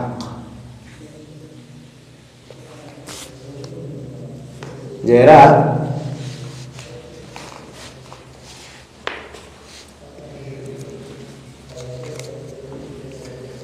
তারা আল্লাহর সাথে অন্য কোনো ইলাহকে ডাকে না, আল্লাহ ছাড়া অন্য কোনো ইলাহ বলা হয় নাই, কিন্তু খেয়াল করবেন তারা আল্লাহর সাথে অন্য কোনো ইলাহকে ডাকে না। ইলাহ মানে কি? ইলাহ মানে হচ্ছে যিনি আপনাকে লালন পালন করেন, আপনার আশ্রয়স্থল, ভরসাস্থল, আপনার আসার জায়গা, অর্থাৎ আপনি যা চাইবেন যা পাবেন এখান থেকেই আসবেন। আল্লাহ রাব্বুল আলামিন বলছেন তারা আল্লাহর সাথে অন্য কোনো ইলাহকে ডাকে না, শুধুমাত্র তারা আল্লাহকে ডাকে। কিন্তু আমরা কি করি? আমরা কি করি দেখবেন, মাজারে গেলে কিন্তু দেখা যায় না, বাবা আমাকে একটা ছেলে দাও, বাবা আমার এই বিপদ আমার সমাধান করে দাও। পীরের কাছে গিয়ে পাটা ধরে, তো বাবা একটা তাবিজ দাও, আমার তো এই বিপদ, আমার ছেলে আমার কথা শুনে না, আমার স্ত্রী আমার কথা শুনে না, আমাকে সহযোগিতা করে, বাবা আমার স্ত্রীকে আমার দিকে ফিরিয়ে দেয়, আমার ছেলেকে আমার দিকে ফিরিয়ে দেয়, বলে না? আপনি নামাজ পড়তেছেন একদিকে, আবার পীরের কাছে গিয়ে বলতেছেন বাবা আমার স্ত্রীকে আমার দিকে ফিরিয়ে দাও, আমার ছেলে আমার কথা শুনে না, আমার দিকে ফিরিয়ে দাও, আমার কথা যেন শুনে, এইভাবে করে। কিন্তু এই কথাটা কার কাছে চাওয়ার কথা ছিল? ওই শাহিদ গায় আপনারা কি হাজি গাজী শাহ মিরাজি রহমতুল্লাহ আলাইহির মাজার আছে না, একটা শাহিদ গায় মসজিদ আছে, কিন্তু বিশাল বড় মসজিদ, সুন্দর মসজিদ। কয়েকদিন আগে বটগাছ একটা হইল না, মানুষ নামাজ পড়ে, অনেকে দেখছি আমি নামাজ না পড়ে ওই মাজারে, কিন্তু যারা মাজার কর্তৃপক্ষ এরা কিন্তু আরো বড় মুশরিক, এরা কিন্তু সুন্দর করে সেজদা দেওয়ার জায়গা রাখছে, কিন্তু এখানে দাঁড়ায় নামাজ পড়তে পারবে এরকম জায়গা রাখছে, ভিতরে যায় না, এখানে দাঁড়ায় মাজারে দোয়া এইরকম ওয়ালের পাশে দাঁড়িয়ে দোয়া করতেছে। কার জন্য দোয়া করতেছে? মরে গেলেও কিন্তু চিন্তা করার সুযোগ নাই যে সে ওই কবরের ব্যক্তির জন্য দোয়া করতেছে, আল্লাহ ওই পীর সাহেবকে আপনি ক্ষমা করে দিন, তাকে জান্নাত নসিব করুন, কথা বলতেছে? কখনো না। সে দোয়া করবে কি, বাবা আমার ছেলে সন্তান নাই, একটা ছেলে সন্তান নাই, আমার স্ত্রী আমার কথা শুনে না, আমার স্ত্রী যাতে আমার কথা শুনে একটা বিহিত করে দাও, এই ধরনের কথা। কার কাছে চাওয়ার কথা ছিল? আল্লাহর কাছে। চাইছে কার কাছে? পীরের তো কোনো দোষ নাই, উনি তো আর কি করবেন, কবরে শুয়ে আছে। এখানে আল্লাহ বলছেন রহমানের বান্দা হচ্ছে তারা আল্লাহর সাথে অন্য কোনো ইলাহকে ডাকে না, কিন্তু সুতরাং সত্যিকার অর্থে যদি আল্লাহর বান্দা নিজেকে গঠন করতে হয় তাহলে একনিষ্ঠভাবে আল্লাহর প্রতি ঈমান আনতে হবে। আমার উপর যদি বিপদ আসে কার পক্ষ থেকে? কার পক্ষ থেকে আসে? আল্লাহর পক্ষ থেকে। আমার যদি বিপদ চলে যায় কার পক্ষ থেকে সহযোগিতা আসে? আল্লাহর কাছ থেকে। আমার যদি মরণ আসে কার পক্ষ থেকে আসে? যদি জীবন থাকে কার পক্ষ থেকে থাকে? সব আল্লাহর পক্ষ থেকে। আমরা বলি কিন্তু ওই যে মাজারে গিয়ে কোথাও দোয়া করতেছে সেও কিন্তু জানে যে সব আল্লাহর পক্ষ থেকে আসে, গিয়ে বলতেছে বাবার কাছে। মাজারে গেলে দেখবেন বিশেষ করে ওই দরগায় আপনি উঠবেন, আপনাকে পিছন দিকে আসতে হবে, বাবার অসম্মান। আমি মাঝে মধ্যে চিন্তা করি, কোনো একটা তাফসিরে শুনছিলাম সম্ভবত, যদি শাহজালাল রহমতুল্লাহ আলাইহি যদি বেঁচে থাকতেন আর উনি ওনার কাছে এরকম এসে মানুষজন চাইতো যে বাবা আমাকে একটা ছেলে দাও, সম্পদ দাও, এই দাও সেই দাও। ওনার যে তরবারি দেখছেন আপনারা দরগায়, তরবারি দেখছেন শাহজালালের, হাতে নিতে পারবে না কিন্তু এত বড় এত ভারী, আমি আদায় দেখছি। ওই তরবারি দিয়ে সবাই গর্দান কেটে ফেলতে চাইবা আল্লাহর কাছে, আমার কাছে কেন? সুতরাং আমাদেরকে ইবাদত করার ক্ষেত্রে, সাহায্য সহযোগিতা চাওয়ার ক্ষেত্রে, অসুস্থতা থেকে সুস্থতা পাওয়ার ক্ষেত্রে, সব ক্ষেত্রে সহযোগিতা কার চাইতে হবে? আল্লাহ। অন্য কোনো ইলাহকে ডাকার কোনো সুযোগ নেই। একমাত্র শুধুমাত্র কেবলমাত্র আল্লাহর কাছে চাইতে হবে। এটা হচ্ছে রহমানের বান্দার অন্যতম আর একটি বৈশিষ্ট্য, জান্নাত উপযোগী মুমিনের অন্যতম আর একটি বৈশিষ্ট্য। এরপর বলা হচ্ছে ওয়ালা ইয়াকতুলুনা আন-নাফস আল্লাতী হারামাল্লাহু ইল্লা বিল হক, মানে আল্লাহর নির্দেশিত পন্থা ব্যতীত সে অন্য কোনো প্রাণীকে হত্যা করে না। এখানে একটা ব্যাখ্যা আসছিল তাফসীরে এরকম যে মানুষ তার সন্তানকে হত্যা করে কিসের আশা? এই সন্তান তার খাবারে অংশগ্রহণ করবে, এই জন্য সে সন্তানকে হত্যা করে। বুঝতে পারছেন আমার কথা? জটিল কথা, কিন্তু বুঝতে পারেননি। এটা কোনো কথা হইল যে কোনো বাবা তার ছেলেকে হত্যা করবে? কোনো মা তার সন্তানকে হত্যা করবে? তাহলে এখানে কেন বলা হলো যে সন্তান তার খাবারে, তার রিজেক্টে অংশ নিয়ে নেবে, এই জন্য তার সন্তানকে সে হত্যা করে? এই ডিজিটাল যুগে তো মানে চোখ কান সবার খোলা, কিন্তু আমরা কিন্তু না জেনে অনেক কিছু জানি, ঠিক না? একটা স্লোগান আছে, 2টি সন্তানের বেশি নয়, 1টি হলে ভালো। আর বলা লাগবে? মানে 1টি সন্তান নিতে পারলে ভালো, আর 2টি সন্তানের বেশি নেওয়ার কোনো চিন্তা করবে না। বড় হইলে আমরা বুঝবো, এখন আমরাও হয়তো অনেক কিছু বুঝতে পারতেছি না, ঠিক আছে? তখন কিন্তু হত্যা করে ফেলে, দুনিয়া আমার আগে কিন্তু শেষ করে ফেলে। বুঝতে পারছেন? সুতরাং শুধু এই ক্ষেত্রে নয়, সব ক্ষেত্রে আপনি কোনো বান্দাকে হত্যা করতে পারবেন না আল্লাহর নির্দেশিত পন্থা ছাড়া। এখন নির্দেশিত পন্থা কি? নির্দেশিত পন্থা হচ্ছে যখন ইসলামী রাষ্ট্র গঠন হয়ে যাবে এবং এই ইসলামী রাষ্ট্রের বিরুদ্ধে যখন কোনো ব্যক্তি তার তরবারি দাঁড় করাবে, প্রচেষ্টা চালাবে যাতে ইসলামী রাষ্ট্রকে ধ্বংস করা যায়, তখন তাকে গ্রেফতার করে নিয়ে এসে মৃত্যুদণ্ড দিতে হবে। বা ইসলাম এবং বাতিল শক্তির যুদ্ধ শুরু হলে ইসলামী রাষ্ট্রের সাথে বাতিল শক্তির, ইসলামী রাষ্ট্রের বিরুদ্ধবাদী যারা, এদের সাথে যুদ্ধ শুরু হলে তখন, এর আগে নয়। কিন্তু আপনি একা কাউকে হত্যা করার কোনো অনুমতি নেই আপনার। বুঝতে পারছেন? এবং সাহাবায়ে কেরামদের ইতিহাসে, নবী কারীম সাল্লাল্লাহু আলাইহি ওয়াসাল্লাম তো দূরে, সাহাবায়ে কেরামদের ইতিহাসে এরকম কোনো ইতিহাস নাই, কোনো নজির নাই যে কোনো ব্যক্তি ইসলামের বিরুদ্ধে কথা বলছে আর তাকে পিছন থেকে গিয়ে একা পেয়ে হত্যা করে ফেলছে। এরকম কোনো ইতিহাস নাই। কাফিররা যত কাফির নিহত হয়েছে মুসলমানদের হাতে, সব সম্মুখ যুদ্ধে। তারা আসে তরবারি হাতে নিয়ে মুসলমানদেরকে মারার জন্য, আর মুসলমানরাও গেছে তাদের প্রতিবাদ করার জন্য, যুদ্ধে মারা গেছে। মুসলমানরাও শহীদ হয়েছে, কাফিররাও মারা গেছে। ইতিহাস নাই তাও নির্জনে ধরে নিয়ে গিয়ে 10 জন মুসলমান এক জায়গায় দাঁড়াইয়া আর একজন কাফিরকে কতল করতেছে, এরকম কোনো ইতিহাস সাহাবাদের জীবনে নাই। এখানে বলা হচ্ছে যে আল্লাহর নির্দেশিত পন্থা ছাড়া মুমিনরা অন্য কোনো পন্থায় কোনো ব্যক্তিকে হত্যা করে না। এরপর বলা হচ্ছে ওয়া ইয়াফআল যালিকা ইয়ালকা আসামা। এর আগে রয়ে গেছে ওয়ালা ইয়াজনুন, তারা ব্যভিচার করে না। মুমিনদের আরেকটি বৈশিষ্ট্য হচ্ছে তারা কি করে না? ব্যভিচার। বুঝেন তো? ব্যভিচার বুঝেন? কি বলেন? দর্শন বুঝেন তো? সহজ ভাষায় দর্শন। তারা ব্যভিচার করে না, জিনা করে না। এখন জিনা কিন্তু কয়েক প্রকার, এই বিষয়টা কিন্তু আমাদেরকে মনোযোগ সহকারে শুনতে হবে। জিনা কিন্তু কয়েক প্রকার। আপনি আপনার হাতের জিনা আছে, খেয়াল করবেন কিন্তু আপনার হাতের মাধ্যমে কিন্তু জিনা হয়। জিনা বুঝছেন তো? হাতের মাধ্যমেও কিন্তু জিনা হয়, আপনার মুখের মাধ্যমেও জিনা হয়, আপনার কানের মাধ্যমেও জিনা হয়, আপনার চোখের মাধ্যমে জিনা হয়, আপনার ব্রেইনের মাধ্যমে জিনা হয়, আপনার পায়ের মাধ্যমে জিনা হয়। এই সমগ্র বিষয়গুলো যখন একত্রিত হয় তখন জিনার চূড়ান্ত পর্যায়ে, কিন্তু এর আগ থেকে জিনা শুরু হয়ে যায়, গুনাহ লেখা শুরু হয়। এখন ব্যাখ্যার প্রয়োজন যে হাত আবার কিভাবে জিনা করে, মুখ কিভাবে জিনা করতে পারে, চোখ কিভাবে জিনা করতে পারে।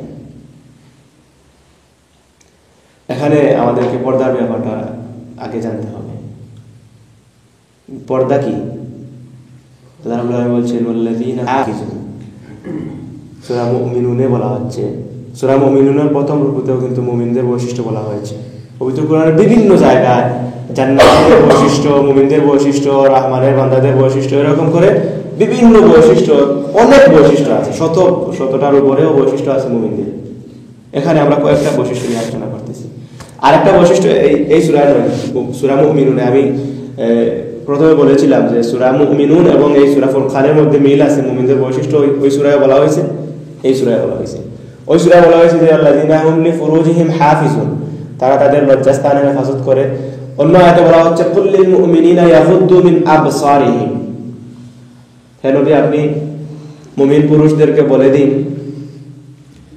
তারা যেন তাদের দৃষ্টিকে অবনত রাখে, তারা যেন তাদের দৃষ্টিকে অবনত রাখে। কোন জায়গা থেকে অবনত রাখবে? তারা 14 জন নারী ব্যতীত যখন কোনো নারী তাদের সামনে পড়বে তখন তারা কি করবে? ওই নারীর দিকে তাকাবে না।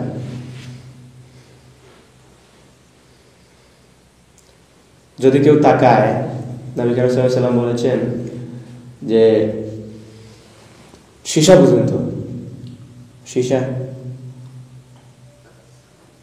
সীসা হচ্ছে লোহার চেয়ে আরো বেশি শক্তিশালী, কিন্তু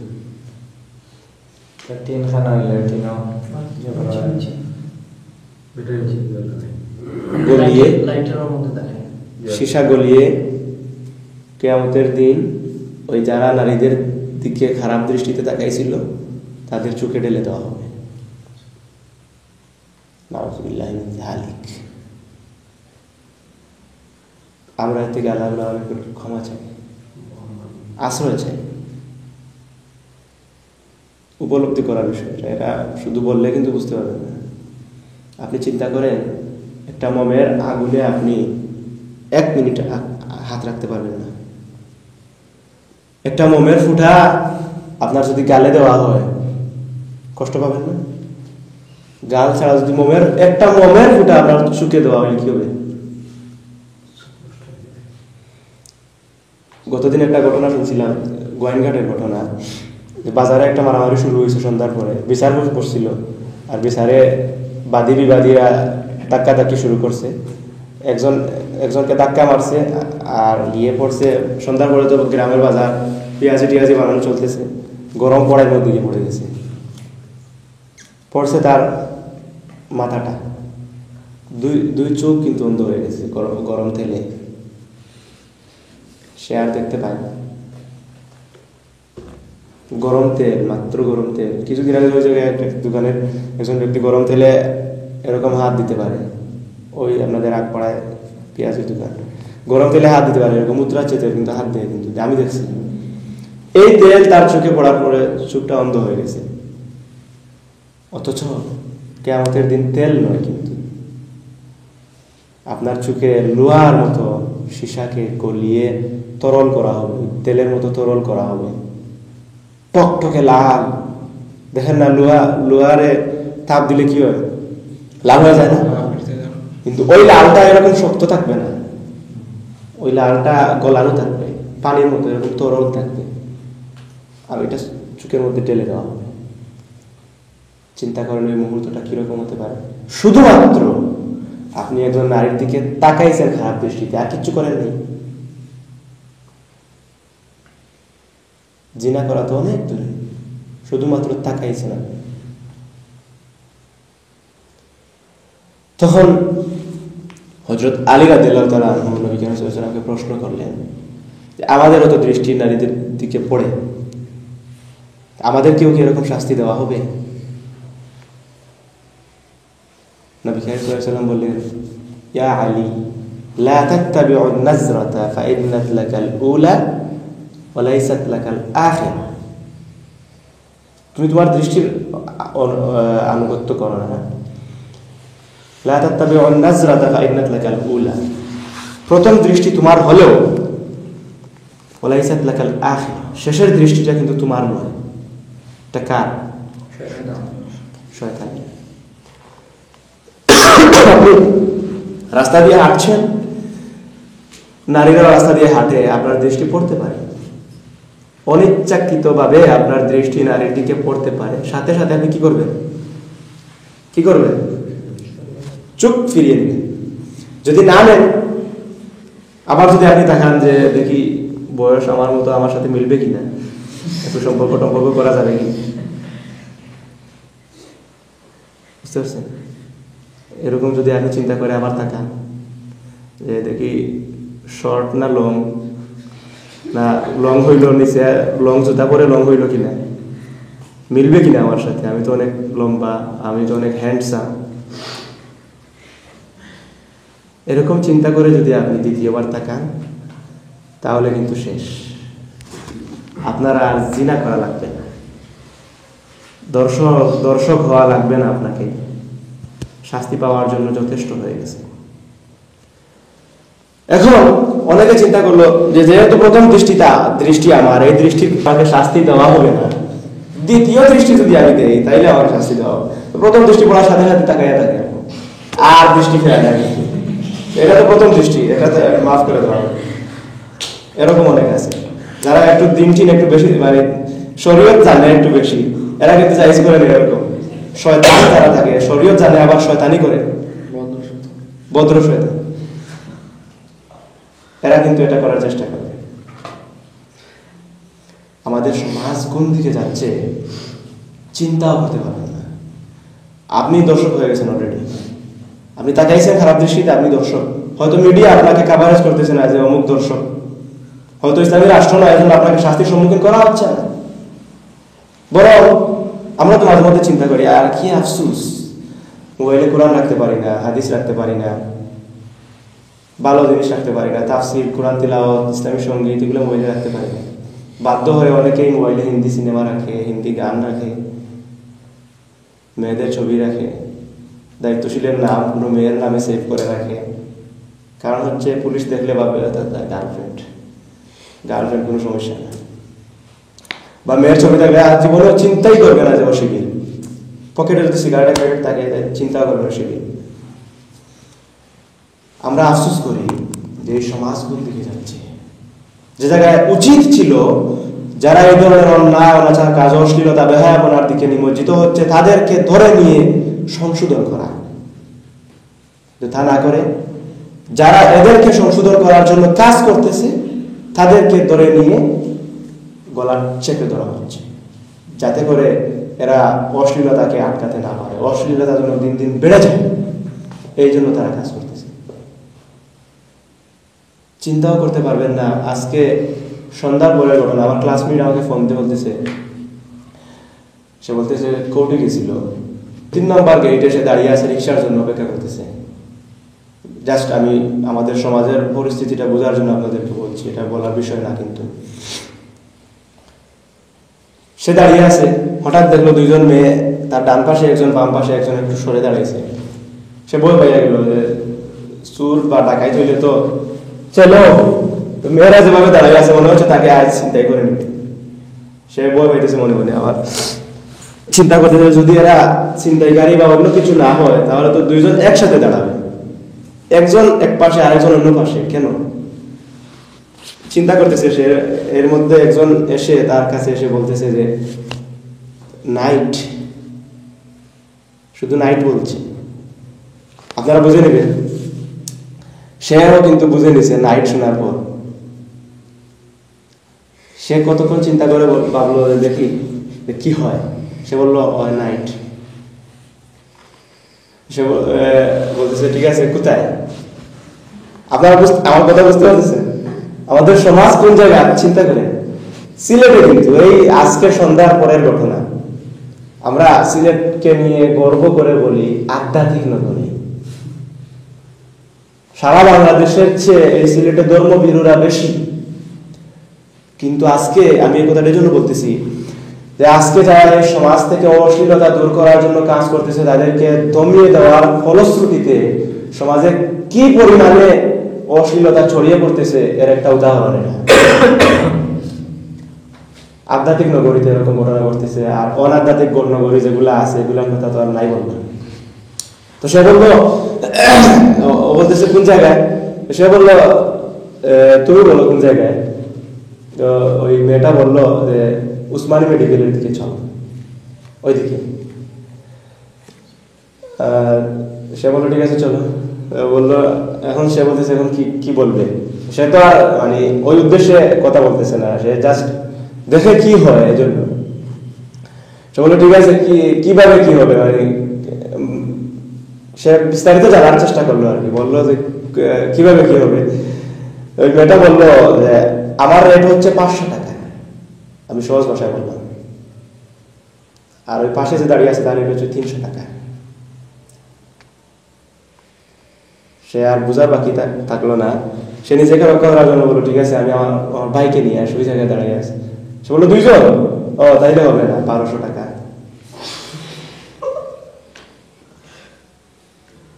কোনো মতে সে দৌড় দিয়ে এখান থেকে চলে আসছে, বন্ধুর তো আমার লোকজন চলে আসছে।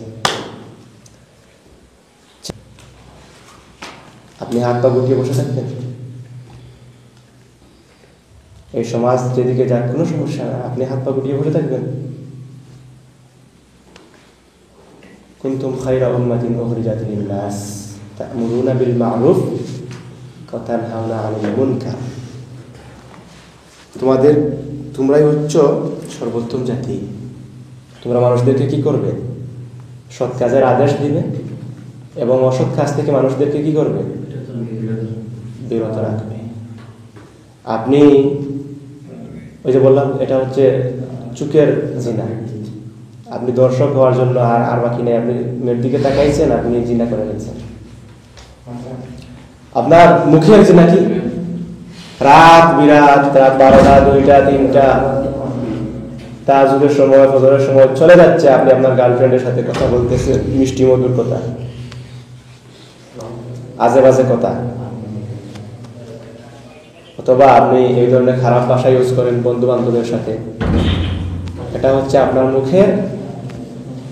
মুখের কি? আমার কথা বোঝা যাচ্ছে? এটা হচ্ছে মুখের জিনা। আপনার হাত দিয়ে আপনার অ্যান্ড্রয়েড ফোনের ইউটিউবে গিয়ে সার্চ বাটনে আপনি ক্লিক করলেন ব্লু ফিল।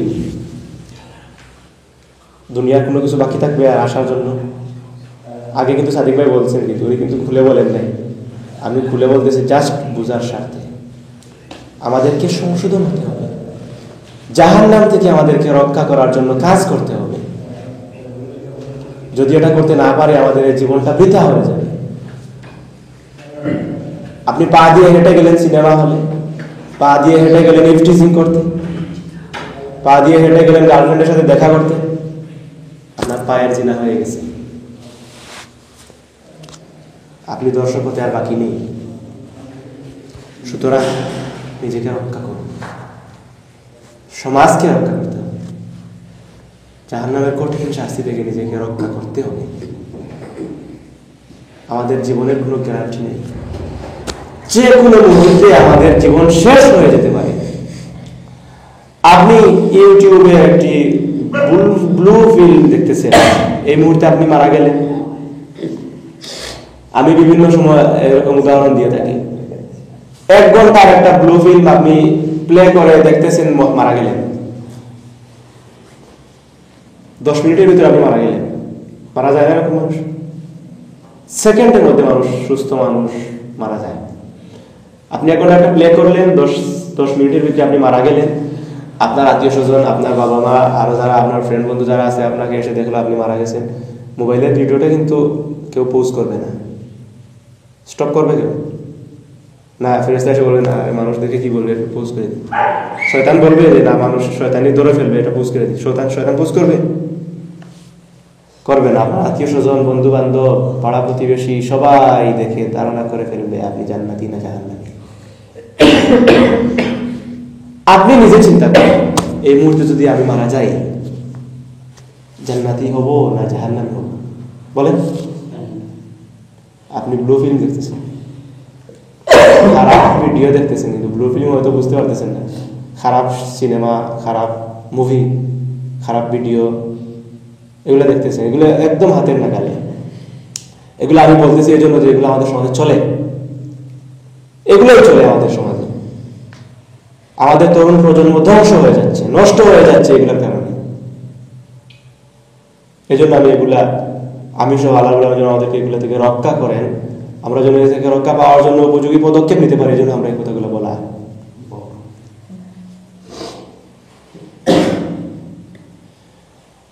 সুতরাং আপনার নিজের চিন্তায় আপনি ধরে ফেলতে পারতেছেন যে এই মুহূর্তে যদি আপনি মারা যান তাহলে আপনার অবস্থান জাহান্নাম।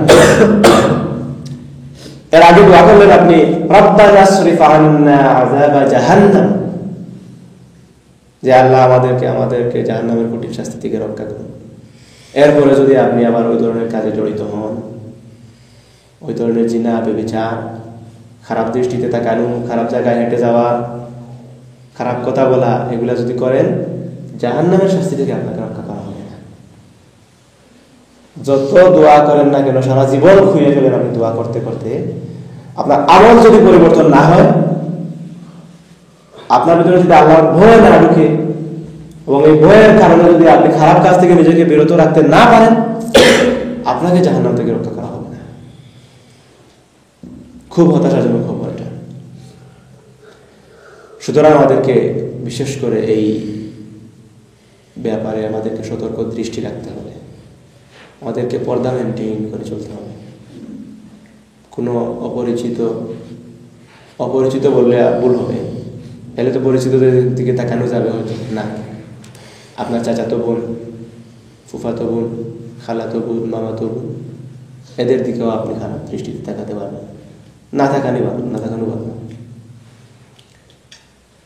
পারেন যদি আপনি তাদের দিকে না তাকাইলেও সমস্যা নাই, আপনি তাদেরকে তাকাবেন না। যদি তাদের দিকে তাকাইলে আপনার খারাপ নজর চলে আসে, আপনি তাকানো বাদ দিয়ে দিবেন। এটা হচ্ছে রহমানের বান্দার বৈশিষ্ট্য। অনেকে বলে আমার চাচাতো বোন তো কি হয়েছে, তার দিকে তাকাইলে তো কোনো সমস্যা নেই। আমাদেরকে সতর্ক দৃষ্টি রাখতে হবে। নিজেদেরকে জাহান্নামের আগুন থেকে রক্ষা করার জন্য কার্যকরী পদক্ষেপ নিতে হবে। সময় বেশি নিয়েছি। এরপর বলা হচ্ছে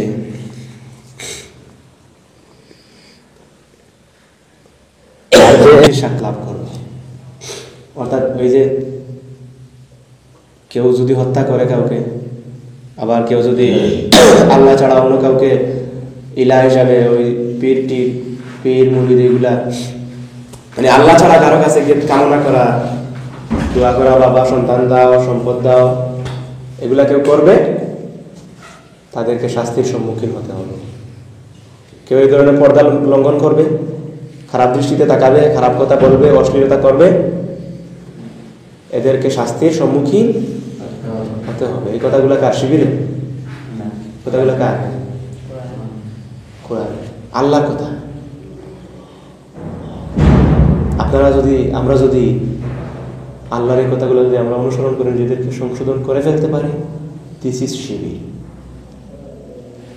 শিবিরের বাইরে কোনো দল নয়। শিবিরের জন্য যে মানুষদেরকে ইসলামের দিকে আহ্বান করে, শিবিরের কাজ হচ্ছে মানুষদেরকে ইসলামের দিকে আহ্বান করা, অন্য কিছু নয়। আপনাকে যদি শিবির ইসলামের বাইরে অন্য কোনো জিনিসের দিকে আহ্বান করে, সেই আহ্বানকে প্রত্যাখ্যান করা আপনার উপর ফরজ। বুঝতে পারছেন কথা? ইসলামী ছাত্র শিবির যদি আপনাকে বলে যে চলো একটা সিনেমা নতুন পাবলিশড হয়েছে, ওটা দেখে আসি, আমরা আশা করি এই ধরনের কোনো আহ্বান ইসলামী ছাত্র শিবির কিয়ামত পর্যন্ত করবে না ইনশাআল্লাহ। যদি করে, আপনার উপর ফরজ হয়ে যাবে এই আহ্বানকে প্রত্যাখ্যান করা, ওই বাইরে যে আপনাকে আহ্বান করছে তাকে বোঝানো। আবার এই ইসলামী ছাত্র শিবির যদি আপনাদেরকে ইসলামের দিকে আহ্বান করে, সত্যের দিকে আহ্বান করে, সুন্দরের দিকে আহ্বান করে, এই আহ্বানকে গ্রহণ করা আপনার উপর ফরজ। কারণ আপনার ইসলাম আপনাকেই অনুসরণ করতে হবে, আপনার আমল আপনাকেই সংশোধন করতে হবে। সুতরাং শাস্তি থেকে রক্ষা পাওয়ার জন্য আমাদেরকে এই আয়াতের যে তিনটা বলা হচ্ছে, এগুলো থেকে আমাদেরকে বিরত থাকতে হবে। এরপর বলা হচ্ছে ইউদাআফ লাহুল আযাবু ইয়াওমাল কিয়ামাতি ওয়া ইয়াখলুদ ফীহি মুহানা, কিয়ামতের দিন তার শাস্তি দ্বিগুণ করা হবে আর সে সেখানে লাঞ্ছিত হয়ে চিরবাস করবে। কিয়ামতের দিন এদের শাস্তি দ্বিগুণ করে দেওয়া হবে, বাড়িয়ে দেওয়া হবে। আর সেই শাস্তি তারা কয়দিন ভোগ করবে? 1 বছর? কয় বছর? আজীবন। সুতরাং চিন্তা করতে হবে, খুব গভীরভাবে চিন্তা করতে হবে। এই কথাগুলো আমরা বলার স্বার্থে বলছি না, কিন্তু আমাদেরকে চিন্তা করতে, নিজেদেরকে পরিবর্তন করতে হবে। বিরক্তি বোধ করতেছেন? আমার কথাগুলো বুঝতে পারতেছেন? এরপর বলা হচ্ছে ইল্লা মান তাবা ওয়া আমানা ওয়া আমিলা আমালান সালিহা ফাউলাইকা ইউবাদদিলুল্লাহু সাইয়্যাতিহিম হাসানাত ওয়া কানা আল্লাহু গফুরার রাহিমা। এখন আমরা শেষের দিকে চলে আসছি, সামান্য বাকি আছে। এই কথাগুলো এতক্ষণ আমরা বললাম। এখন অনেকের হয়তো চিন্তা আসলে যে আমি তো সারা জীবন গুনাহের কাজ করেছি, আমি তো খারাপ কাজ করেছি, আমার এখন কি হবে? আমার কোনো ক্ষমা আছে? আমাকে শাস্তি দেওয়া হবে না আমি ক্ষমা চাইলে ক্ষমা করা হবে? এই ধরনের প্রশ্ন জাগবে না? যারা খারাপ কাজ করে তাদের সামনে এই ধরনের শাস্তির কথা উপস্থাপন করলে এবং নিজেদেরকে যদি তাৎক্ষণিকভাবে সংশোধন করার জন্য উদ্যোগ নেয়, স্বাভাবিকভাবে তার মনে প্রশ্ন জাগবে যে আমি আগে যেগুলা করেছিলাম এগুলার ব্যাপারে কি হবে? আমার তো বয়স তো খুঁয়ে ফেলছি আগে খারাপ কাজ করে এগুলার ব্যাপারে কি হবে? বলা হচ্ছে ইল্লা মান তাবা ওয়া আমানা ওয়া আমিলা আমালান সালিহা, তবে তারা নয় যারা তাওবা করবে, ঈমান আনবে আর সৎ কাজ করবে। তবে তারা নয় যারা তাওবা করবে। তাওবা মানে কি? ফিরে আসা। অর্থাৎ আপনি তাওবা করলেন মানে আপনি সারা জীবন খারাপ কাজ করছেন, এখন খারাপ কাজ থেকে আপনি ফিরে আসছেন। একজন মহিলা সাহাবী তখন ছিলেন কিনা আমি দুঃখিত, এটা বলতে পারতেছি না, হয়তো তখন ঈমান আনেন নাই। উনি জিনা করছেন, জিনা করার পর ওনার পেটে সন্তান আসছে।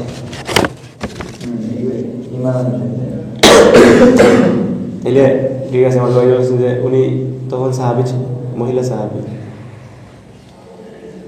এখানে আরেকটা কথা বলে রাখি, যেহেতু উনি মহিলা সাহাবী ছিলেন, আবার ওনার এই কথাগুলো বলা হচ্ছে। অনেকে বলে কিন্তু জামাত শিবিরেরা কিন্তু সাহাবীদেরকে অপমান করে, বলে না? অনেক লোকেরা বলে যে জামাত শিবির এরা সাহাবীদেরকে মানে না, সাহাবীদেরকে নিয়ে সমালোচনা করে, সাহাবীদেরকে অপমান করে, বিভিন্ন কথা বলে। কিন্তু এখানে যদি আপনি এই ঘটনাটা যদি না জানেন, তাহলে আপনি কোন জায়গা থেকে আপনি শিক্ষা অর্জন করবেন? কোন জায়গা থেকে শিক্ষা অর্জন করবেন? আমরা সাহাবীদেরকে কখনো অবমাননা করি না এবং সাহাবীদেরকে নিয়ে আমরা সমালোচনাও করি না। আমরা সবাই বিশ্বাস করি সাহাবীদের উপর রাদিয়াল্লাহু আনহুম ওয়া রাদু আনহু, তাদের উপর আল্লাহ সন্তুষ্ট এবং আল্লাহ তাদের উপর মানে তারা আল্লাহর উপর সন্তুষ্ট। এখানে বলা হচ্ছে যে মহিলা সাহাবী আবু হুরায়রা রাদিয়াল্লাহু তাআলা আনহু এর পাশে গেছেন। আবু হুরায়রা রাদিয়াল্লাহু তাআলা আমাকে দেখছেন, কথা বলেন নাই, ভিতরে ঢুকে গেছেন। ঢুকে উনি নামাজ পড়লেন। এরপর দেখলেন ওই মহিলা এখনো যান নাই, বের হয়ে আসলেন এবং বললেন যে কি হয়েছে, কিছু বলবা আমাকে? তিনি বললেন যে আমি জিনা করে ফেলছি এবং আমার পেটে অবৈধ সন্তান, এখন আমার কি হবে? আমার জন্য কি কোনো ক্ষমা আছে? আবু হুরায়রা রাদিয়াল্লাহু তাআলা আনহু বললেন, না, আপনার জন্য ক্ষমা নাই। মহিলা হতাশ হয়ে চলে গেলেন। পরে আবু হুরায়রা রাদিয়াল্লাহু তাআলা আনহু মুহাম্মদ সাল্লাল্লাহু আলাইহি ওয়াসাল্লামকে বললেন এরকম বলো না, আমি তো বলে দিয়েছি যে না, তোমার জন্য ক্ষমা নেই। সেটা বলার পর নবী করিম সাল্লাল্লাহু আলাইহি ওয়াসাল্লাম আবু হুরায়রাকে বললেন, আবু হুরায়রা তুমি ঠিক করো নাই। বলে আল্লাহ রাসূল এই আয়াতটা তিলাওয়াত করে শোনালেন, ইল্লা মান তাবা ওয়া আমানা ওয়া আমিলা আমালান সালিহা। এর আগে কিন্তু জিনার কথা বলা হয়েছে, বলা হয় না? এরপরে বলা হচ্ছে তবে তারা ব্যতীত তাদেরকে শাস্তি দেওয়া হবে না, তারা ফিরে আসবে, খারাপ কাজ করার পর তাওবা করবে, ফিরে আসবে, তাদেরকে কিন্তু শাস্তি দেওয়া হবে না। তার মানে ওই মহিলা কিন্তু অলরেডি, ওই মহিলা সাহাবী কিন্তু ফিরে আসছেন না? ফিরে আসেন নাই? ফিরে আসছেন। এরকম আরেকটা ঘটনা আছে ওই একজন মহিলা সাহাবীর ক্ষেত্রেই, যে এই আয়াতের প্রেক্ষাপটে ওই মোটামুটি সেম ঘটনা, আগে বলছি না, সময় কমছে। তার মানে যারা তাওবা করবে, সারা জীবন খারাপ কাজ করছে, বলা হয়েছে এরকম তাওবা করে ফেলছে, এখন তাওবা করার পর তার অতীতের সারা জীবনের গুনাহকে সওয়াবে পরিণত করে দেওয়া হবে। সুবহানাল্লাহ। আবার কোনো কোনো ব্যাখ্যায় বলা হয়েছে যে অতীতের গুনাহগুলোকে ক্ষমা করে দেওয়া হবে, কিন্তু সে যে পরে ভালো কাজগুলো করবে এই কাজগুলোকে দ্বিগুণ সওয়াব দেওয়া হবে। তার মানে আগের গুনাহগুলো তো অলরেডি তো মুছে ফেলা হয়েছে, গুনাহগুলোর সমান। একটা আমল করলে দুইটা নেকি পাবে, এরকম মানে দুইটা আমলের নেকি পাবে, এরকম বাড়িয়ে দেওয়া হবে। আল্লাহ রাব্বুল আলামিন এরকম নয় যে সারা জীবন আমার বিরুদ্ধে কথা বললো, জিনা করলো, আমার কথা শুনলো না, কোরআন মানলো না, হাদিস মানলো না, নবী সাল্লাল্লাহু আলাইহি ওয়াসাল্লামের বিরুদ্ধে কথা বললো, আর এখন তাওবা করে কি হবে না, একে আর ক্ষমা করার প্রয়োজন নাই, একে শাস্তি দেওয়ার দরকার, একে দুনিয়ার লাঞ্ছনা দেওয়ার দরকার, আখিরাতেও লাঞ্ছনা দেওয়ার দরকার, এরকম চিন্তা আল্লাহ রাব্বুল আলামিন বরং কেউ যদি তাওবা করে ফিরে আসে, খারাপ কাজ থেকে নিজেদেরকে রক্ষা করার জন্য প্রস্তুতি নেয়, আল্লাহ রাব্বুল আলামিন তার অতীতের সকল গুনাহকে ক্ষমা করে দিবেন এবং তার আমলনামা নেকির আমলনামা বাড়িয়ে দেবেন। সুতরাং এটা কিন্তু অফার, আল্লাহ রাব্বুল আলামিনের পক্ষ থেকে দেওয়া একটি অফার। সারা জীবন খারাপ কাজ করে ফেলছি, আনন্দ আহ্লাদ ফুর্তি যা আছে সব করা শেষ, এই মুহূর্তে যদি আমি ক্ষমা করে ফেলি, খালিস নিয়তে তাওবা করে ফেলি, খালিস নিয়তে যদি আল্লাহ রাব্বুল আলামিনের নিকট তাওবা করে ফেলি, আর আল্লাহ রাব্বুল আলামিন তাওবা কবুল করে নেন, তাহলে তো আগের সবগুলা শেষ, ওইগুলা বোনাস হিসাবে চলে গেল। যদিও এগুলাকে আমরা ভালো লিস্টে আনি না, খারাপ কাজগুলাকে কোনোভাবে দুনিয়াবী দৃষ্টিকোণ থেকে তো, আখিরাতের দৃষ্টিকোণ থেকে তো নই, দুনিয়াবী দৃষ্টিকোণ থেকে আমরা এগুলাকে সামাজিকতা ভাবি না, ভালো কাজ ভাবি না। দেবরে যেগুলা করে ফেলছে আনন্দ ফুর্তি, অন্যায়ভাবে অশ্লীল কাজ যতগুলা করছে সবগুলা শেষ, ক্ষমা করে দেওয়া হলো, এখন থেকে নতুন আমল নেওয়া শুরু হবে। বলা হচ্ছে কাফির যারা ঈমান আনে, তারা ঈমান আনার সাথে সাথে কিন্তু একজন শিশু সন্তান দুনিয়ায় ভূমিষ্ঠ হওয়ার পর যেরকম নিষ্পাপ থাকে, একজন মুসলিম সে হোক 70 বছর পরে অথবা 80 বছর পরে, তার হুঁশ থাকা অবস্থায় সবকে আনে, সে যদি ঈমান আনে তাহলে তার অতীতের সকল গুনাহগুলো ক্ষমা করে দেওয়া হবে এবং সে ঈমান আনার সাথে সাথে তার অবস্থা এমন হবে যে সে এখন নিষ্পাপ। আর একজন আল্লাহওয়ালা পাক্কা ঈমানদারের চেয়েও সে এখন আল্লাহ রাব্বুল আলামিনের নিকট বেশি সম্মানী। সুবহানাল্লাহ। সুতরাং সব ক্ষেত্রে আমাদেরকে আল্লাহ রাব্বুল আলামিনের নিকট তাওবা করতে হবে। আমরা তো কত ভুল করি, উঠতে বসতে কথা বলতে আমাদের হাঁটায় কত ধরনের ভুল করি আমরা। সুতরাং আমাদেরকে সব সময় আল্লাহ রাব্বুল আলামিনের নিকট ক্ষমা চাই, প্রার্থনা করতে হবে, তাওবা করতে হবে। এখন আমাদেরকে তাওবার নিয়মও জানতে হবে, কিভাবে তাওবা করতে হয় এটা আমাদেরকে জানা উচিত। তাওবা হচ্ছে আপনি যে ভুল করলেন সেই ভুলকে আপনি প্রথমে স্বীকার করবেন যে এই ভুলটা আমি করছি, এরকম না মনে হয় আমি করি নাই, আমাকে জোরে করানো হয়েছে, আমার বন্ধু এভাবে বলছে আস না, সমস্যা কি, একটু কলেজের গেটে বা স্কুলের গেটে দাঁড়াইলাম, মেয়ের দিকে তাকাইলাম বা মেলায় গেলাম, তাকাই বন্ধুর সাথে গেছি, আমি এগুলো করি নাই, এরকম চিন্তা না করে খালিস নিয়তে স্বীকার করতে হবে যে না এই ভুল, বন্ধু বলুক আর না, আমি না গেলে বন্ধু বেঁধে নিয়ে যাবে, বেঁধে নিয়ে যাবে। স্বীকার করতে হবে যে আমি স্বেচ্ছায় স্বজ্ঞানে গুনাহের কাজ আমি করেছি। সুতরাং আমার প্রথম তাওবা করার প্রথম স্টেপ হচ্ছে আমাকে স্বীকার করতে হবে এই গুনাহ আমার মাধ্যমে সংগঠিত হয়েছে, কেউ আমাকে জুড়ে এই গুনাহটা করায় নাই, আমি নিজেই এই গুনাহ আমি করেছি, এটা স্বীকার করতে হবে। দ্বন্দ্ব বাধ্য করলে কিন্তু চলবে না, আমি করছি না করি না এইটা তো সন্দেহ আছে, সব সেরা খালিস নিতে বলতে হবে যে গুনাহ আমি করেছি। এরপর এই গুনাহ যেহেতু হয়ে গেছে আমার মাধ্যমে, সেহেতু এই গুনার জন্য আল্লাহ রাব্বুল আলামিনের নিকট ক্ষমা প্রার্থনা করতে হবে। আল্লাহ আর জীবনে আমি গুনাহ করব না, আমি যে কাজ করেছি আর জীবনে আমি এই কাজের দিকে অগ্রসর হব না, আমাকে ক্ষমা করে দিন। বিভিন্ন দোয়া আছে, আল্লাহুম্মা ইন্নাকা আফুউন তুহিব্বুল আফওয়া ফা'ফু আন্নী। আর অনেক দোয়া আছে তাওবা করার, আল্লাহর নিকট ক্ষমা প্রার্থনা করার, আস্তাগফিরুল্লাহ ইন্নাল্লাহা গফুরুর রহিম। মুহাম্মদ সাল্লাল্লাহু আলাইহি ওয়াসাল্লাম নিষ্পাপ, আমরা জানি না, কোনো গুনাহ করেন নাই, কিন্তু এরপরেও হাদিসে এসেছে নবী কারীম সাল্লাল্লাহু আলাইহি ওয়াসাল্লাম প্রতিদিন 70 বার ইস্তেগফার করতেন, আল্লাহ রাব্বুল আলামিনের নিকট ক্ষমা প্রার্থনা করতেন। কোনো হাদিসে এসেছে 100 বারের বেশি, প্রতিদিন বারেরও বেশি ইস্তেগফার পাঠ করতেন, আল্লাহ রাব্বুল আলামিনের নিকট ক্ষমা প্রার্থনা করতেন। যিনি গুনাহ করেন নাই তিনি যদি 100 বারেরও বেশি প্রতিদিন ইস্তেগফার পাঠ করতে পারেন, আমরা কয়বার করি? এটাও কিন্তু আমাদের অহংকারের একটি অংশ, যে আমি গুনাহ করি নাই, আমি তো অনেক ভালো আছি, ইস্তেগফার পাঠ করার প্রয়োজন নেই। কিছুদিন আগে একজন বলছিল যে একজন আছে সে জীবনে দোয়া করে নাই, দোয়া করার প্রয়োজন নেই। অথচ আল্লাহ বলছেন উদউনি আস্তাজিব লাকুম, আমাকে ডাকো আমি তোমাদের ডাকে সাড়া দেব। সুতরাং দোয়া করতে হবে। হয়তো আপনি হাত তুলে করবেন, অথবা আপনি বিভিন্ন দোয়া আছে, আপনি বাথরুমে ঢোকার সময় কিন্তু দোয়া করতে হবে, আল্লাহুম্মা ইন্নী আউযু বিকা মিনাল খুবসি ওয়াল খাবাইস, অর্থাৎ এর ভিতরে খবিস শয়তান যেটা আছে এর কাছ থেকে আমি আল্লাহর নিকট আশ্রয় প্রার্থনা করি, এটাও কিন্তু দোয়া। সুতরাং এভাবে অনেক দোয়া আছে, মাসুম দোয়াগুলো নবী সাল্লাল্লাহু উঠতে বসতে বিভিন্নভাবে যে দোয়াগুলো আছে, আমরা এই দোয়াগুলো মুখস্থ করে এগুলো আমল করার চেষ্টা করে দেখুন, অনেক ফায়দা হবে, অনেক লাভ হবে। চিন্তাও করতে পারবেন না আপনি, আপনার জীবনের পরিবর্তন হয়ে যাবে যদি নবী সাল্লাল্লাহু আলাইহি ওয়াসাল্লামের শিখানো এই দোয়াগুলোর আলোকে আপনার জীবন অতিবাহিত করেন। আমি কোন কথা বলছিলাম? তাওবার কথা। প্রথম কাজ হচ্ছে আপনি তাওবা করার জন্য প্রস্তুতি করবেন নিজেকে। আপনি প্রথমে আপনার ভুলের স্বীকার করবেন, এরপর আল্লাহ রাব্বুল আলামিনের নিকট ক্ষমা প্রার্থনা করবেন এই ভুলের জন্য। দ্বিতীয়ত হচ্ছে যে আপনি এই যে ভুল করছেন, এই ভুল আর জীবনে করবেন না, জীবনেও আপনি এই ভুলের ধারে কাছেও যাবেন না, এই প্রতিশ্রুতি আল্লাহ রাব্বুল আলামিনকে আপনাকে দিতে হবে। আল্লাহ রাব্বুল আলামিন আমি ওয়াদা করলাম আর জীবনেও আমি এই গুনাহের দিকে আমি আর অগ্রসর হব না, এই প্রতিশ্রুতি আপনাকে দিতে হবে। 3 নম্বর কাজ হচ্ছে আপনি যেহেতু ভুল করে ফেলছেন, আল্লাহ রাব্বুল আলামিনের ক্ষমাও চেয়ে নিচ্ছেন, এরপরে ভুল করছেন এই জন্য কিছু কাফারা, আপনি নফল রোজা রাখলেন যাতে আল্লাহ রাব্বুল আলামিন এই গুনাহটা কমিয়ে দেন, নফল নামাজ পড়লেন, অথবা আল্লাহ রাস্তায় অর্থ দান করলেন।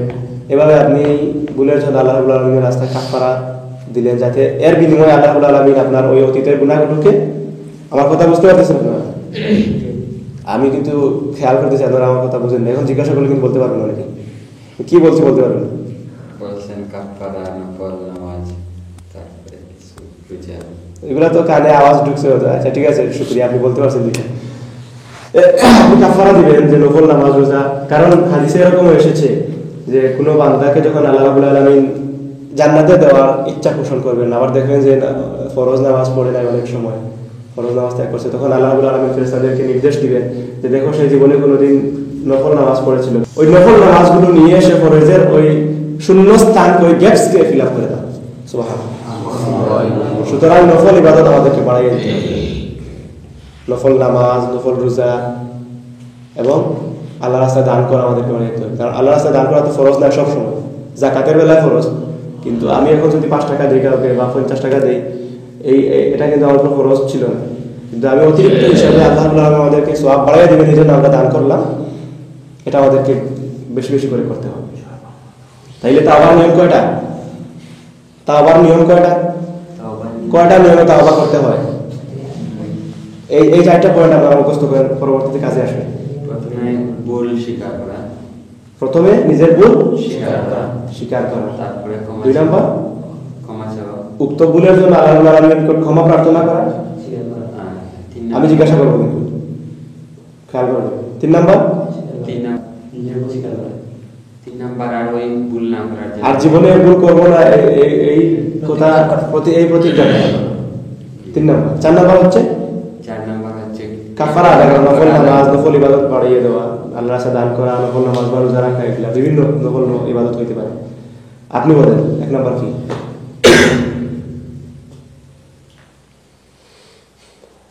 আপনি বলেন।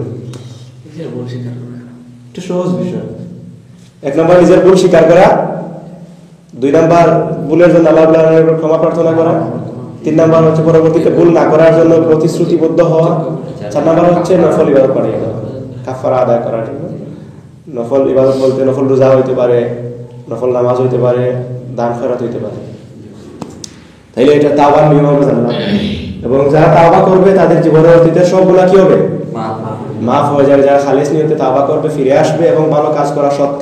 এখানে তাওবা করার পর শুধু তাওবা বলা হয় না, কিন্তু যারা তাওবা করবে ঈমান আনবে আর সৎ কাজ করবে। বুঝতে পারছেন? তাওবা করার অর্থই তো ঈমান চলে আসে, কারণ আল্লাহ রাব্বুল আলামিনের নিকট আপনি তাওবা করবেন, আপনি তো আল্লাহকে বিশ্বাস করেন বিধায় আপনি তাওবা করতেছেন, চলে আসলো। আবার আপনাকে এই কিন্তু শেষ, আপনাকে সৎ কাজও করতে হবে, ভালো কাজ, নেক কাজগুলো। ওই যে বললাম যে নফল কাফারা হিসাবে আপনাকে নফল রোজার এগুলো ভালো কাজগুলো যেগুলো আছে ওইগুলো আপনাকে করতে হবে। এরপর বলা হচ্ছে, আমার সময় কিন্তু খুব শর্ট, এখানে বলা হচ্ছে যে আল্লাহ এদের পাপগুলোকে পুণ্যে পরিবর্তন করে দেবেন। যারা তাওবা করবে এদের পাপগুলোকে পুণ্যে অর্থাৎ নেকিতে পরিবর্তন করে দেবেন। আল্লাহ বড়ই ক্ষমাশীল, বড়ই দয়ালু। এরপর বলা হচ্ছে ওমান তাবা ওয়া আমিলা সালিহান ফাইন্নাহু ইয়াতুবু ইলাল্লাহি মাতাবা। আর যে ব্যক্তি তাওবা করে আর সৎ কাজ করে সে আল্লাহর দিকে প্রত্যাবর্তন করে, পূর্ণ প্রত্যাবর্তন। আল্লাহ বলছেন যে তাওবা করলো এবং সৎ কাজ করলো সে আল্লাহর দিকে এমন ভাবে ফিরে আসলো, এমন ভাবে তাওবাকারী হলো যে পূর্ণ তাওবাকারী, মানে আর কোনো গ্যাপস নাই। সে তাওবা করছে এই ব্যাপারে আর কোনো সন্দেহ নেই, সে তাওবাই করেছে। সুতরাং তার সম্মান আল্লাহ রাব্বুল আলামিনের নিকট খুব বেশি। বলা হয়েছে কোন ব্যক্তি যখন তাওবা করে, ধরেন হাদিসে এসেছে যে উট হারানো গেল, এরপর উটের মালিক উট পাইলো, যেরকম খুশি হলো এর চেয়ে বেশি খুশি হন আল্লাহ রাব্বুল আলামিন যখন কোনো পাপী বান্দা তাওবা করে আল্লাহ রাব্বুল আলামিনের দিকে ফিরে আসে। এটা বোঝা আমাদের জন্য যতটুকু না সহজ, এর চেয়ে বেশি সহজ হচ্ছে ধরেন আপনার মোটরসাইকেল চুরি হয়ে গেছে, 2 দিন পর আপনি ফিরে গেলেন, কতটুকু খুশি হবেন? অনেক। ভাষায় প্রকাশ করা যাবে? ভাষায় প্রকাশ করা যাবে। আপনি যতটুকু না বেশি খুশি হবেন, কোনো গুনাহগার বান্দা যদি তাওবা করে এর চেয়ে বেশি আল্লাহ রাব্বুল আলামিন খুশি হন। সুবহানাল্লাহ। এই সূরা শেষের দিকে বলা হচ্ছে আপনি যদি আল্লাহর ইবাদত নাও করেন, আপনি যদি ইসলামের বিরুদ্ধে সারা জীবন করেন, আল্লাহর কোনো ক্ষতি হবে? কোনো ক্ষতি হবে না। অথচ আপনি তাওবা করলেন আপনার লাভের জন্য, আর খুশি হচ্ছেন কে? আল্লাহ। সুবহানাল্লাহ। এই বিষয়গুলো আমাদেরকে চিন্তা করা উচিত। এরপর বলা হচ্ছে আর যারা মিথ্যা সাক্ষ্য দেয় না আর বেহুদা কর্মকাণ্ডের পাশ দিয়ে অতিক্রম করলে সসম্মানে পাশ কাটিয়ে চলে যায়। অর্থাৎ রহমানের বান্দার আরো বৈশিষ্ট্য হচ্ছে তারা কি করে? বেহুদা কোনো কাজকামের সাথে জড়িত হয় না। যে বেহুদা কাজকাম কি আমি বলে ফেলি, ধরে আপনি মোবাইলে গেম করতেছেন, গেম করতে ঘন্টার পর ঘন্টা চলে যাচ্ছে, কোনো লাভ হয়? মাসে শেষে বেতন পান? গেম খেললে মাসে শেষে 40,000 বেতন পান? কোনো লাভ হয় না। এক্সারসাইজ শরীরেরও কোনো লাভ হয় না, ব্রেইনেরও কোনো লাভ হয় না, দৃষ্টিরও কোনো লাভ, মানে কোনো লাভ হয়, চিন্তা করলে আপনি কোনো লাভ পাবেন না। একটা উদাহরণ দিলাম, এরকম শত শত উদাহরণ আছে। আমরা অযথা কাজ করি, কোনো লাভ নাই, অযথা কাজ করি। বরং এই 1 ঘন্টা আপনি গেম না খেলে, 2 ঘন্টা গেম না খেলে আপনি যদি 10 মিনিট কয়েকটা আয়াত পড়তেন, কয়েকটা হাদিস পড়তেন, লাভ হতো না? অবশ্যই। 2 ঘন্টা 3 ঘন্টা এর চেয়ে আরো বেশি লাভ হতো আপনি 10 মিনিট আয়াত হাদিস পড়তেন। আপনার কি হতো? আপনার জ্ঞান বাড়তো, জান্নাতে যাওয়ার জন্য কোনগুলা প্রয়োজন, জাহান্নাম থেকে বাঁচার জন্য কোনগুলা প্রয়োজন আপনি জানতে পারতেন, মানুষদেরকে জানাইতে পারতেন, অনেক লাভ হতো। কিন্তু আপনি তা করেন নাই, করছেন অন্যটা। এবং বলা হচ্ছে যে এরকম বেহুদা কাজ, বন্ধু আসো আজকে কাজের বাজার বেরিয়ে গিয়ে ঘুরে আসি, চটপটি এসে খাইয়া সেলফি টেলফি তুলে আসো, কোনো লাভ নাই এগুলাতে। আপনি গেলে কোনো লাভ হলো না। কিন্তু রহমানের বান্দার বৈশিষ্ট্য হচ্ছে এরকম কোনো অযথা কাজে যখন কেউ আহ্বান করবে যে আসো ঘুরে টুরে আসি, অযথা কাজকে রহমানের বান্দারা কি করে? সসম্মানে এড়িয়ে চলে। এরকম বলে না যে তুমি আমার কাজের বাজার ভিজে যাওয়ার কথা বলছো, সেটা কিন্তু কথা হইল, আমি যাবো না এদিকে, তো সম্মানের কথা বললো না, সসম্মানে নিজের সম্মান বজায় থাকবে, অন্যের যে বলছে তাকে সম্মান দিতে হবে। এই সসম্মানে নিজের সম্মান রক্ষা করে আপনি যদি তাকে দাঁড়িয়ে মারেন, আপনার সম্মান থাকবে তার কাছে? থাকবে না। সুতরাং নিজের সম্মান রক্ষা করে আপনি ওই বেহুদার কাছ থেকে নিজেকে ফিরিয়ে নিয়ে আসবেন, এটা হচ্ছে রহমানের বান্দার বৈশিষ্ট্য। এরপর বলা হচ্ছে এরা এই আয়াতে প্রথমে বলা হচ্ছে যারা মিথ্যা সাক্ষ্য দেয় না, মিথ্যে সাক্ষ্য, কোনো মিথ্যে কাজের সাক্ষী হয় না, কোনো মিথ্যা কাজ হইতে দেখলে দাঁড়াইয়া দেখে না, কোনো মিথ্যা ইতিহাস রচনা হইতে গেলে এগুলা সে সাক্ষী দেয় না। অর্থাৎ মিথ্যা কথাও বলে না, মিথ্যার পক্ষে এবং মিথ্যাকে সমর্থনও করে না, কোনোটাই করে না মিথ্যাকে, মিথ্যার সাথে কোনো সংশ্লিষ্টতা তার নেই। এটা হচ্ছে রহমানের বান্দার বৈশিষ্ট্য। এরপর বলা হচ্ছে আল্লাযীনা ইযা যুকিরু বিআয়াতি রাব্বিহিম লাম ইয়াখিরু আলাইহা সুম্মান ওয়া উমিয়ানা। আর তাদেরকে তাদের প্রতিপালকের আয়াত স্মরণ করিয়ে দেয়া হলে যারা তার প্রতি বধির ও অন্ধের ন্যায় আচরণ করে না। অর্থাৎ এতক্ষণ আমরা বললাম, এতক্ষণ তো আমরা আয়াত থেকেই বলছি, আমার কথা শুনতে হবে, কিন্তু আমি আগে বলছি শুরুতে, কিন্তু আমি এই কথা বলার অর্থ হচ্ছে শেষ দিকে আমরা এই ধরনের মানে খেয়াল চলে যাবে, এই জন্য আমি শুরুতেই কিন্তু বলে ফেলছি। খেয়াল অ্যাটেন্ডেন্স কিন্তু থাকতে হবে, আমাদের মাইন্ড এখানে রাখতে হবে, বুঝতে পারছেন? তাহলে আশা করা যায় আমরা কি লাআল্লাকুম তুরহামুন, যেহেতু আমরা এখানে রহমত পাওয়ার জন্য আসছি, আশা করা যায় আমরা রহমত নিয়েই ফিরে যাবো ইনশাআল্লাহ। সুতরাং আমাদেরকে রহমত পেতে হলে মনোযোগ সহকারে কিন্তু কোরআনের এই কথাগুলো শুনতে হবে।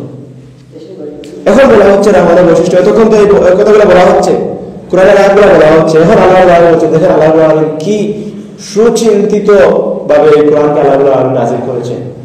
এতক্ষণ এই কথাগুলো বলা হলো, এগুলো অর্জন করার কথা বলা হলো, এগুলো অর্জন করলে এই হবে সেই হবে, অনেক কথা হলো। এখন বলা হচ্ছে তাদের আরেকটা বৈশিষ্ট্য হচ্ছে যখন তাদেরকে রহমানের আয়াত শুনিয়ে দেওয়া হয়, ওয়াল্লাযীনা ইযা যুকিরু বিআয়াতি রাব্বিহিম, তাদের রবের আয়াত যখন তাদেরকে শুনিয়ে দেওয়া হয়, তখন তারা বধির অন্ধ বোবার মতো এগুলা এড়িয়ে চলে না।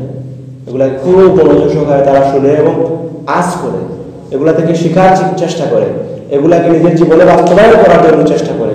এরকম নয় যে আপনি যেখানে শুনে না তার সামনে সারা জীবন কথা বললে কোনো লাভ হবে না। যে চোখে দেখে না তার সামনে আপনি যতই কোরআন দেখাচ্ছে দেখবেন, বুঝতে পারছেন? এখানে বলা হচ্ছে তারা এই অন্ধ বা বধির এদের মতো আচরণ আমার বান্দারা কখনো করে না, আল্লাহ রাব্বুল আলামিন দাবি করে বলছে। তারা কি করে? তারা এগুলা না করে, তারা এগুলা থেকে কিছু শিখার, এগুলার আলোকে নিজের জীবন পরিচালনা করার জন্য উদ্যোগী হয়, এগুলার আলোকে নিজের জীবনকে গঠন করার জন্য কাজ শুরু করে, বুঝতে পারছেন? সুতরাং রহমানের বান্দার বৈশিষ্ট্যগুলো অর্জন করতে হলে আপনাদেরকে এই গোটা বৈশিষ্ট্যগুলো আমাদেরকে অর্জন করতে হবে। এরপর বলা হচ্ছে, আমার সময় কিন্তু আর খুব বেশি নাই, এবং والذين يقولون ربنا هب لنا من ازواجنا وذرياتنا قرة اعين واجعلنا للمتقين اماما। আর যারা প্রার্থনা করে, আমাদের প্রতিপালক আমাদেরকে এমন স্ত্রী ও সন্তানাদি দান করো যারা আমাদের চোখ জুড়িয়ে দেয় আর আমাদেরকে মুত্তাকিদের নেতা বানিয়ে দাও। যেহেতু সময় খুব কম, বললে আরো অনেক বলা যেত এই আয়াতগুলোর ব্যাপারে, আমি শর্ট করে বলে দিচ্ছি। রহমানের বান্দারা আর কি করে, আর কি দোয়া করে? রব্বানা হাব লানা মিন আজওয়াজিনা ওয়া যুররিয়াতিনা, হে আমাদের রব আমাদেরকে এমন স্ত্রী দান করুন। কি করতেছেন আপনারা? কোনো জরুরি কাজ হইলে করে ফেলেন দ্রুত। যে রহমানের বান্দারা দোয়া করে, হে আমাদের রব আমাদেরকে এমন স্ত্রী দান করুন।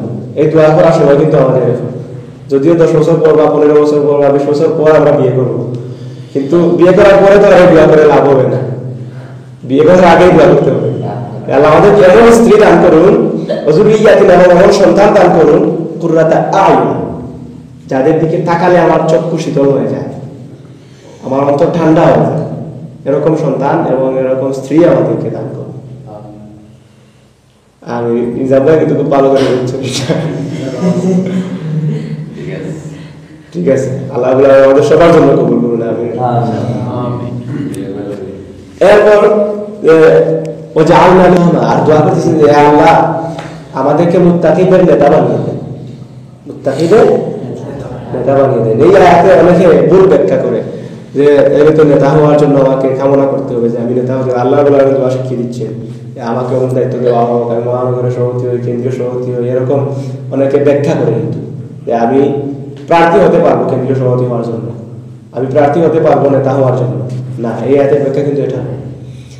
এই আয়াতের ব্যাখ্যা হচ্ছে যে আপনি মুত্তাকিদের ক্ষেত্রে, যারা মুত্তাকি আছে তাদের সবার চেয়ে আপনি বেশি বড় অগ্রণী ভূমিকা পালন করবেন মুত্তাকি হওয়ার ক্ষেত্রে, সবচেয়ে বেশি আপনি আল্লাহকে ভয় করবেন।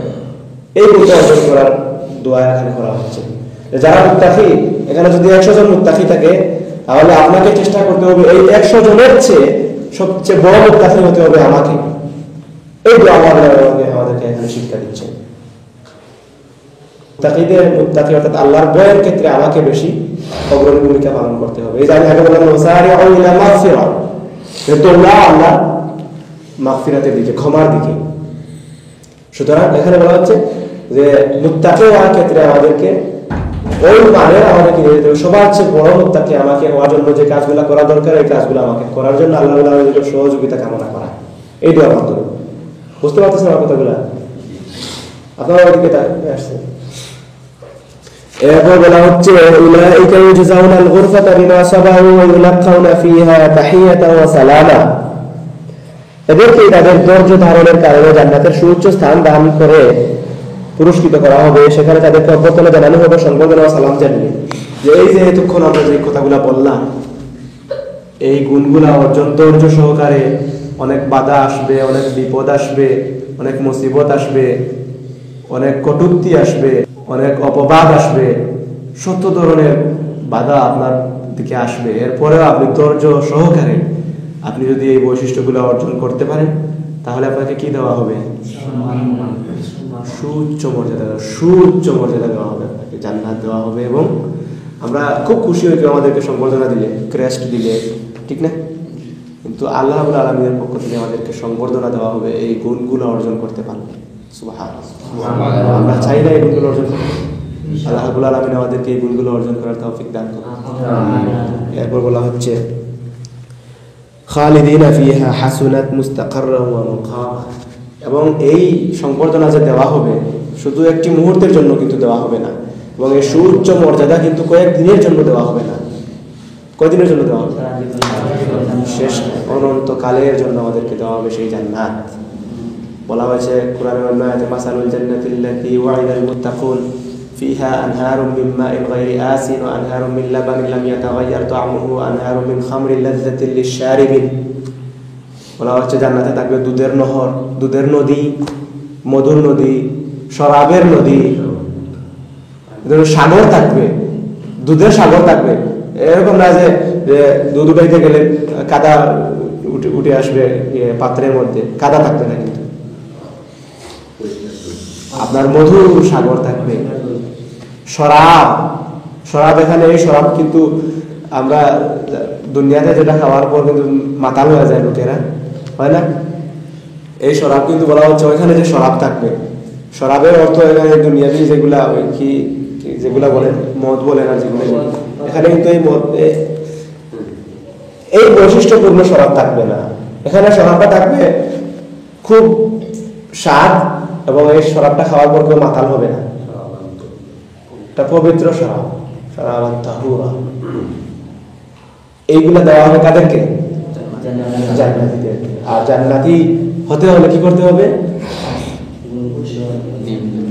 রহমানের বান্দার যে বৈশিষ্ট্যগুলো এতক্ষণ আমরা শুনলাম, এই বৈশিষ্ট্যগুলো আমাদেরকে অর্জন করতে। এরপর বলা হচ্ছে যে কুল মা ইয়া'বাউ বিকুম রাব্বি লাউলা দুআউকুম ফাকাদ কাযাবতুম ফাসাওফা ইয়াকুনু লিজামা। যে যারা এই যে বললাম না, আপনি গুণগুলো অর্জন করতে গেলে আপনার বাধা আসবে, বিপদ আসবে, মুসিবত আসবে, অপবাদ দেওয়া হবে, আঘাত করা হবে, বন্দী করা হবে, শত বিপদ আসবে। যাদের পক্ষ থেকে আসবে তারা নবী করিম সাল্লাল্লাহু আলাইহি সাল্লামকেও কিন্তু তখন এভাবে করেছিল। নবীর সাথে এরকম আচরণ করেছিল, নবীর সাথে খারাপ আচরণ করেছিল, নবীকে কষ্ট দিয়েছিল, সাহাবাদেরকে হত্যা করেছিল। কিন্তু আল্লাহ বলছেন, হে নবী আপনি ঘোষণা দিন, কুল মা ইয়া'বাউ বিকুম রাব্বি লাউলা দুআউকুম, যে কাফিরদেরকে বলে দিন তোমাদের ব্যাপারে আমার প্রতিপালকের কি প্রয়োজন হয়েছে তোমরা যদি তাকে না ডাকো। অর্থাৎ আমার প্রতিপালকের কোনো প্রয়োজন নাই তোমাদের, তোমরা তাকে না ডাকলেও আমার রবের কোনো সমস্যা হবে না, কোনো লস হবে না, আর তোমরা ডাকলেও কোনো লাভ হবে না। আমার রবের যা আছে তাই থাকবে, কেউ কমাতে পারবে না। সুতরাং আল্লাহ বলছেন আমি তাদেরকে বলে দিই তোমরা আমার রবকে না ডাকলেও আমার রবের কি কোনো ক্ষতি হবে না, বা আমার কি বলা হচ্ছে এখানে, আমার প্রতিপালকের কোনো প্রয়োজন পড়েছে, প্রশ্নবিদ্ধ কোনো প্রয়োজন পড়েছে তোমরা আমার রবকে না ডাকলে। বলা হচ্ছে তোমরা তো তাকে অস্বীকার করেছো, কাজেই শীঘ্রই তোমাদের উপর এসে পড়বে অপ্রতিরোধ্য শাস্তি। অর্থাৎ যারা আজকে ইসলামকে অস্বীকার করতেছে, যারা ইসলামী আন্দোলনকে স্তব্ধ করে দেওয়ার জন্য কাজ করতেছে, যারা এই কোরআনের আন্দোলনকে স্তব্ধ করে দেওয়ার জন্য প্রচেষ্টা চালিয়ে যাচ্ছে, তাদের শত পরিকল্পনা, তারা তাদের সারা জীবনকে কাজে লাগিয়ে তারা এই কোরআনের আন্দোলনকে স্তব্ধ করে দেওয়ার জন্য যে চেষ্টা করে যাচ্ছে, তাদের ব্যাপারে আল্লাহ রাব্বুল আলামিন কিন্তু আয়াত বলে দিয়েছে যে তারা এই কাজগুলো করলেও, তারা আল্লাহ রাব্বুল আলামিনের পক্ষে কথা না বললেও আল্লাহর কোনো সমস্যা হবে না এবং তাদেরকে কঠিন শাস্তির সম্মুখীন হতে হবে অবশ্যই। সুতরাং সুপ্রিয় দিনী ভাইয়েরা, আমরা অনেকক্ষণ কথা বললাম, কোরআন থেকে কিছু কথা বলার এবং শোনার চেষ্টা করলাম। এখান থেকে যদি কোনো ভুল ত্রুটি হয় থাকে কথা বলার ক্ষেত্রে, আল্লাহ রাব্বুল আলামিন আমাদেরকে সেই ভুল ত্রুটিগুলো ক্ষমা করে দিন এবং যে কথাগুলা অনুসরণ করলে পরে আমরা জান্নাত উপযোগী মানুষ হিসাবে নিজেদেরকে গঠন করতে পারবো, আল্লাহ রাব্বুল আলামিন আমাদেরকে সেই কথাগুলো অনুসরণ করার তৌফিক দান করুন।